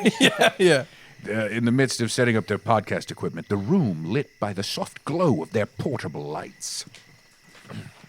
The atmosphere is thick with dust, and the air is stale, heavy with the scent of decay. But that's just Ray. Yep. The walls are adorned with faded portraits and tattered tapestries, each depicting scenes of grim folklore and haunting landscapes. Chuck is knee-deep in wires, his hands skillfully connecting the various pieces of recording equipment. Brad is nearby, meticulously organizing his notes, while Ray stands a little ways off, his arms folded, visibly unimpressed by their surroundings. Suddenly, Brad glances at his recorder, his brow furrowing. Guys, did we fully charge these batteries before we left? Of course. I charged everything last night. Why? Brad holds up his recorder, showing the screen. The battery indicator is perilously low. Chuck grabs his camera, his face falling when he sees the same rapid depletion. Chuck, that sounds pornographic. Yes, it does. After my rapid depletion. Chuck shoots Ray a glare, but quickly becomes preoccupied with the pressing issue. We need to find an outlet. Fast. They scramble, scouring the walls of the decrepit hall, behind a large moth-eaten tapestry depicting a Grim Reaper-like figure. Brad discovers an ancient electrical outlet. Over here. Aliens. Yes. They rush over, Chuck holding the charger. He hesitates for a split second, the ominous atmosphere gnawing at his usual confidence, before plugging the charger into the outlet. The second he does, there's a blinding spark, a loud pop, and the smell of burning electronics fills the air. They jump back as the charger fries, the wires melting and smoking. The recorder, camera, and all other electronic devices they brought emit a soft whine before dying completely. No. Sorry, there's one of the fake hairs from the pumpkin that has been tickling my lip this whole time. Little pumpkin schmutz on your lips. I got a little pumpkin schmutz. Brad rushes to unplug, but to no use. Great. What do we do now? This doesn't make sense. The house seems to close in around them, the shadows growing longer, the air colder. We should go. Without equipment, there is no point in staying. Chuck puts his arm on Brad's shoulder, trying to console. They turn around, but when they reach the doors, they find them locked from the outside. It won't budge. Chuck catches a glimpse of a reflection in the window pane to the door. A man in a black robe. Guys, there is someone. He spins around, but there's no one there. This is no time for your stupid pranks. No, I am serious. I saw someone. Stop it, Chuck. This isn't funny anymore. I'm going to find another way out. Ray storms off, his footsteps heavy. The house seems to moan in response. Oh, yeah. I don't like that. He's so fat a house moans. He's so fat. He's so fat a house is moaning in pain as he walks. As he walks, the temperature drops until his breath fogs the air. He hears a whisper directly behind him. Who wants to be the whisperer? I'll be the whisperer. Okay. Hello. Ray spins around, but there's nothing. He presses on, drawn to a flicker of light spilling from under a door. He approaches, heart pounding, but that's usual for that fat boy. I added that part. Interior un. or interior UN. We gotta do something about these Yeah, ghosts. these damn ghosts. And that fat boy that makes houses groan. Secretary General. Inside, a young woman sits at a vanity, combing her long hair and humming a haunting melody. Start humming. The room is stuck in time, eerily. No, not the too patriotic. Be a ghost lady. No. Happy birthday to you. Let it go. Let it go. She left me roses by the stairs. Surprises let me know she... Oh, hello. So Fancy like Applebee's on a date night. all the things she said, running through my head, running through... I finally remembered the tattoo song. All right, fine. Here we go. Give me my baby back, baby back. That's why Ray's lured there. Somebody sing Baby Back Ribs. Chili's, baby back ribs. And then she turns in a horrifying face and goes, Barbecue's on. Yeah, wait, no! I like the sauce. It'll scare the riblets out of you. I'm Charles Neston. Bye-bye. All right. Inside, a young woman sits at a vanity, combing her long hair and humming haunting. I'm gonna keep doing them. We gotta move past it. The room is stuck in time, eerily pristine amidst the decay. Hey, are you okay? Who are you? No response. He reaches out, placing his hand on her shoulder. She turns slowly, her face a grotesque mask of death, eyes hollow and soulless. Ray screams, "Ah!" but is cut short as the entity lunges. Cut to Chuck and Brad hearing Ray's scream. They rush toward the sound. Hey, that sounded like Ray met a hot girl. Sounds like Ray's out of food. Interior unholy sanctuary. Room continuous. Ray's screams curdles the air. Oh, sorry. Ray's scream curdles in the air. A sound of pure, primal terror. The young woman's face, once a visage of innocent beauty, contorts into a grotesque caricature of humanity. Her eyes, black voids, seem to consume the dim light around them. Her mouth stretches unnaturally wide, revealing rows of jagged, shark-like teeth, dripping with a darkness that hungrily seeks the living. That's pretty good. I mean, this is written, man. You know? Yeah, that's good. Ray stumbles backwards. Whoops. Not in these days. Ray stumbles backward, his large frame knocking over the vanity table. A whole table? Not like a vase? Shattering antique bottles and jars. You were just really startled. Yeah. The room's light flickers erratically, casting horrifying shadows that dance with glee at the impending carnage. The entity is fast, faster than should be possible. It lunges at Ray, its hands transforming into gnarled claws that gleam with a malevolent hunger. This is fucking well written. Yeah.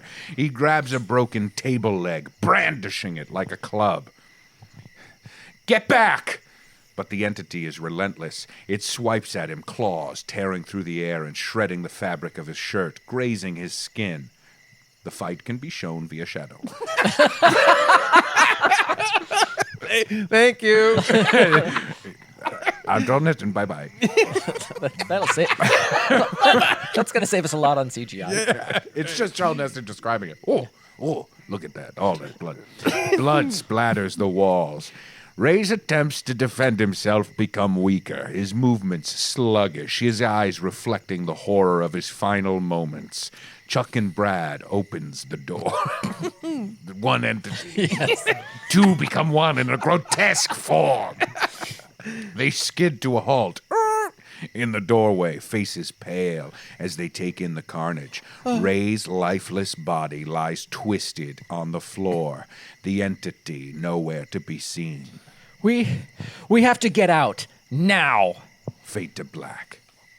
Interior unholy sanctuary corridors. Night. Panic seizes Brad and Chuck as they desperately try every door they come across, tugging and pulling with all their might. The sturdy wood doesn't budge, the rusted locks mocking their efforts. The dimly lit corridor stretches ominously, the air thick with dust and the stench of decay. Did I mention that earlier? I think I did. They won't open. None of these blasted doors will open.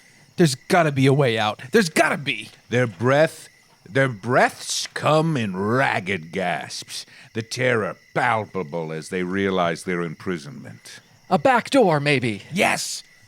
I've heard that before. They halt as they spot two children, no more than 10, sitting in the corner of the corridor. The kids are playing with old, worn-out toys, their laughter a discordant melody that chills the very air. Chuck and Brad exchange a look of pure horror, their backs against the wall. The children's clothes are antiquated, like buttons and shit. Ugh, gross. Their eyes hollow and their skin an unnatural shade. That's racist. Illuminated by the ghostly moonlight flittering through the grimy windows. Suddenly, heavy footsteps echo. A man, the children's father, materializes from the shadows. His attire is as dated as the children's, his face stern and lined with an age that seems timeless. His eyes are like dark voids, and they fixate on Brad and Chuck with an intensity that roots them to the spot. Who broke my vase? The children stop playing and point in unison at Brad and Chuck. Narcs. The two men are speechless, their fear a tangible entity between them. We didn't. Please, we're just trying to leave. The father's gaze hardens, the air around them dropping several degrees. By now, it's at least -4. Oh, yeah, it's very cold. You will be punished for your mistakes. Oh, it's turning into a porn. The words are a growl, and as they echo through the corridor, every mirror adorning the decrepit walls shatters in a cacophony of crashing glass. The sound is deafening, the shards reflecting their terrified faces. The chant starts, quiet at first, growing louder with each repetition. You will be punished for your mistakes. You will be punished for your mistakes. You will be punished for your mistakes. Brad and Chuck whirl around, looking for an escape, any escape, but the father and children are advancing, their forms flickering like old film, their chant a growing storm. In a frenzy of fear, Brad and Chuck run. They sprint down the corridor, their footsteps thunderous in the mounting silence, but as they reach the hallway's end, their blood turns to ice. The children are already there, blocking their path, the father looming behind them. Brad had this dream once before, but it ended in a wet mess. Sorry, no, I added that part. Oh. They're trapped. The father and children closing in from both sides. The eerie chant, now a deafening roar in their ears. You will be punished for your mistakes. You will be punished for your mistakes. You will be punished for your mistakes. In a moment of sheer desperation, Brad's eyes catch a glimmer of moonlight streaming through a window at the end of the hall. He grabs Chuck's arm, pointing frantically. The window. Chuck, come on. With no other option, they bolt toward the window, the chants following them like a tidal wave of dread. As they near the window, they take each other's hand, an unspoken pact between them. Together they jump, shattering the glass and tumbling into the night. Exterior, unholy sanctuary, night again. They hit the ground hard, their breaths knocked out of them.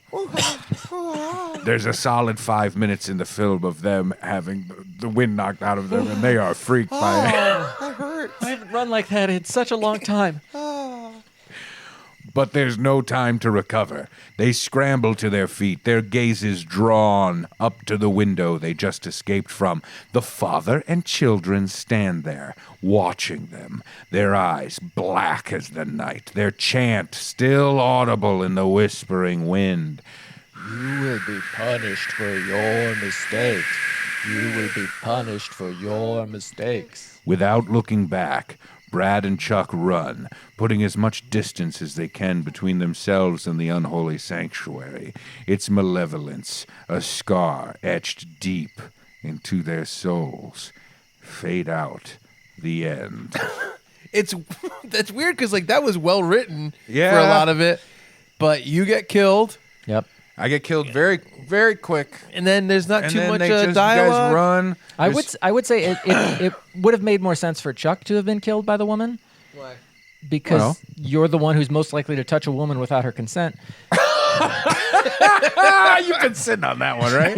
Yeah. I I feel like Chuck would go, ooh, yabos. And he'd go for it. I was going to make the comment as you were reading it because it was like Ray reached out and touched her shoulder. Yeah. But, we moved on. And so I was like, okay.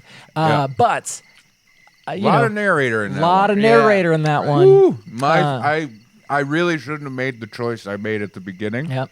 I gotta say that was a fun story though. Like it was well written. I was like interested. It's tough because I feel like that was more a story, not a Yes. script. Right. Yeah, it was. It feels like it was originally just a story. I think Yeah. so too. Yeah, It's, It's tough. that one felt the most plug and play because when we hire these people on Fiverr, we have our own kind of suspicions that they're recycling scripts to different people. Mm-hmm. But the first two, I don't think were at all. A conspiracy theory, if you will. Yes. Yeah. And but that one felt like it might have been.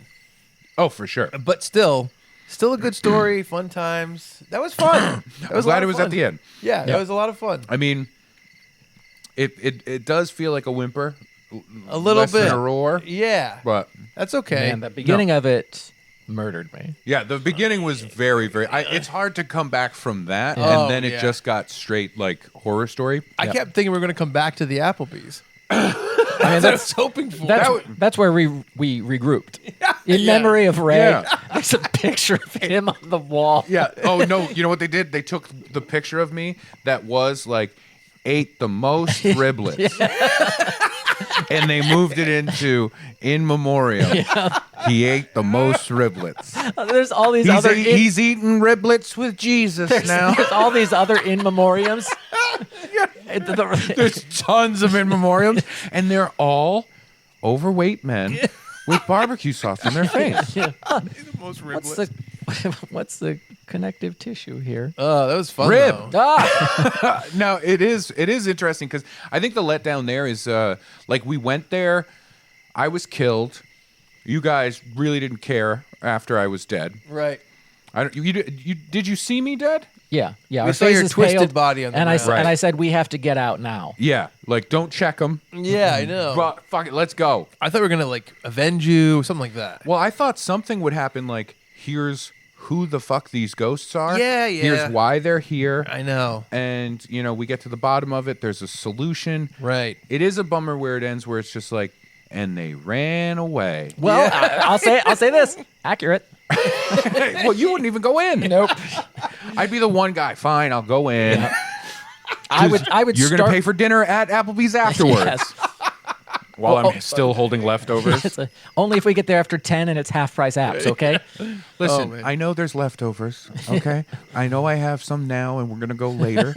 These aren't leftovers; they're pre-overs. They're the only thing keeping you They're sane. the only thing keeping me sane in this mad world. Oh no, I was killed by a woman. And I don't know why or who she was. Was she the mom?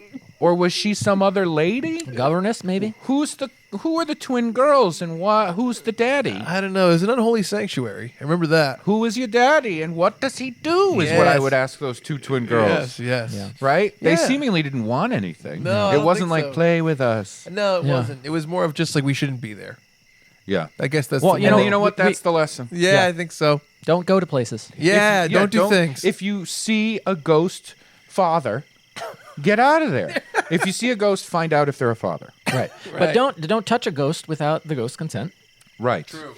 But Right. although Good to know. you were asking the ghost and there was no Right. response. Yeah, that's true. It's tough. You were concerned for the well-being of the I ghost. think it was just Yeah. like an incredulousness, and I had to reach out and touch to Yes. see if it was there. The story I told about the weird Victorian lady Yes. Yeah. in the mill building, Yes. and when I said hi, she didn't say anything. Yeah. and then I had to say, "You are in Victorian wear in a mill building. Right. I need to know if you're real." Right. like joking around with her, and she laughed and stuff. If she had still not said anything Yep. but stood there, I think I would have reached out to touch her Yeah. on the shoulder. Jeez. Yeah, shoulder. On the That's fine. That's okay. non-erogenous zones. Right. Safety zones. Yeah. I learned about them. Court mandated, right? Yeah, safety zones. Friendly zones. There's too many of them. That's too many zones. He's like, the safety zone. Yeah. Highway to the safety zone. Safety zone. That was a lot of monster fun tonight. Yeah, we had a lot of we, laughs. we found out about the history of the monster movies. We brought our own ideas to the table that could or could not become real. Yeah. And then we found out stories where we were chased by monsters and ghosts. We got so cold that it stopped being cold. Yep. Yeah. And started getting real. Yeah, I'm gonna lose a toe tonight. Oh yeah, for sure. Like we're at that point where one of us is like, "It's so hot. It's so hot. I gotta get these clothes I'm off." seeing You know? things. Yeah. I love it. This was good though. Which of the three did you enjoy the most? I think maybe number 2, right? I think that was the funnest. Boy, I didn't like myself in any of them. I didn't like myself in any of them. Either. That's like you going mirror shopping and being like, these mirrors are all showing me something I don't like. Yeah. That's unfair. That's unfair. I'll say I talked to a friend crossword recently. puzzles. He wasn't really insulted in them. It was pretty accurate. I think you got off the lightest, perhaps. I think it was the most realistic. I'll say this: I got off the lightest in the stories, but the worst in the descriptions that Chuck wrote. So To be fair, Chuck and I was the one that said the thing about the school shooters. I I think- didn't remember it until you read it, and then I did the thing where I understand that I do have some ego for sure, because I'm a stand-up comedian. You have to have ego there. Yeah. But what I know deep down is like, oh, I do have ego because you read that line. he would be a school shooter if he ever followed through on anything, any of his desires. And then I laughed because I was like, that's a good joke. You know what I mean? But it was like, no, but I wrote it like 2 years ago. It is weird to revisit those. Oh, I think that one of my favorite things is doing stuff that's kind of like single serving. Like you'd make it at that time and it's done. And then later you get to revisit it as the audience for the thing you made. That's how you talk women into one night stands with a camera, right? Yep. It's fun to just like It's going to be fun in a few years. single serving, We're going to be looking back leave and it out, laughing. leave it alone, and then revisit it as an audience. Yeah, I like that. Yeah. I think that's good. I think I liked the second one as well. It was bizarre. It's tough. I like the second one, the bizarre awesomeness of it. It was a good time. Yeah. I honestly though, the first half of the last one, the third Yeah, one, yeah. that was unbeatable. Like Yeah. we all lost. I mean, I've never seen Brad laugh as hard as he tears. did Yeah, there, tears out of my and eyes. and he's sat as an audience member at one of my comedy shows, and that hurt my feelings so bad. Do more jokes about how much you love Apple. Yeah, that becomes my whole set, and then woo! I mean, I don't think anything beats like the peak for me in that was the different things that the ghost lady was humming or singing. Oh, me That too. was too great. Yeah, that Yeah. was very fun. we well- could play with that for like an hour and a half. I know we could. Guys, Let's make this a 9-hour out. I hate to break it to you, but trick-or-treating hours have ended. I was gonna say also it's very cold. Wait, Yeah. if trick or treating hours have ended, Yeah. then who's that kid that's been standing there the whole time? Oh, is this a setup for me to do a joke? Because I don't have one. No, I was doing a thing where it was gonna be like an evil thing, and it was gonna get us. Okay. It was gonna get us. Oh, okay, Because okay. we got to go out on So, something. I mean, oh, we didn't say our goodbyes and thank yous. yeah. No, it's fine. We can. Craig, He's still hanging out. Yeah. cut it out. Edit it out. Craig, Cut it out. Edit Craig, it out. Craig had I'm to. so cold. Craig had to turn around and laugh numerous times. Yeah. You know what I feel like right now? I feel like what people that do, like an SNL cast member doing the Thanksgiving Macy's Day Parade, Macy's Thanksgiving Day Parade. Yes. You know. Yeah. When they try and act like it's cold out for the Thanksgiving Day Parade, that's what I feel like I'm nailing right now. Oh, yeah. Because I'm chilly. Well, Oh, it's I will land this plane. Folks out there, thank you for spending Halloween with us. Yeah. Truly, this is a lot of fun, and it's been, it's something we've talked about for a while. Yeah. We love Halloween, at least talking to myself. I don't know, Brad. Brad, where do you land? I like the candy part. Okay. All right. Candy. We'll get you there. We'll get you there on the spookies. Thank you. And it is a lot of fun, and Yeah. I've been looking forward to this a lot. Yes. And I hope that the viewer listener feels like they got it. You know what I mean? Yeah. They got a good injection of it. I think what they I'm got a proud lot of is it. I know that. We've barely been doing Funbearable for over a year, and we already have like over 10 hours of Halloween podcasting. I know. It's crazy. Just in this episode. yeah. Well, if you have This episode had 8 acts. if you have Halloween thoughts you'd like to share with us, send us an email, funbearablepod@gmail.com. If you're a studio and you have hundreds of millions of dollars to throw at us to make our Universal Monster movies, Yes. funbearablepod@gmail.com. Find us on If social you, media. for any reason, want to do Ghost Lady doing Applebee's commercials, we're open to that. Yeah, no problem. Just, We're very just open to throw that. us money. Yeah. Or riblets. Funbearablepod@gmail.com. Thank you all so much for spending your Halloween with us. Yes. We appreciate it very much. I am Brad Rohr for Ray Harrington and Chuck Staten saying thank you so much, and we're sorry for being Funbearable. Christmas is coming. Don't do that. You're like my wife, man. You're like my fucking wife. The day after Halloween, my wife, Kalina, she's like, Christmas, Christmas, Christmas, Christmas. And I'm like, it's fucking November 1st. Let the Halloween All right. die first. All right. Thanksgiving's coming. That's fine, but, it just, man, it bums me out. Because there's nothing more different from Halloween than Christmas, right? That's why it's fun. And she's just Just breathing down my neck on seems- this Christmas shit. Seems like both of you guys are forgetting about Veterans Day. I don't want to do it. I instinctively like, are we doing this? Are we saluting? Are we oh my God. I don't know if I salute with my left hand, and I don't think you're supposed to do that. Holy shit, guys, are we joining the military? Are we going to a recruiting office right Honestly, now? the three of us joined. It's like Pauly Shore joining the military. Honestly, I truly don't know if any one of us would get it. If all three of us showed up at the recruiter's office going, we want to do it, man. I just found out about 9/11. And I am fucking pissed, man. I'm too what old. the fuck?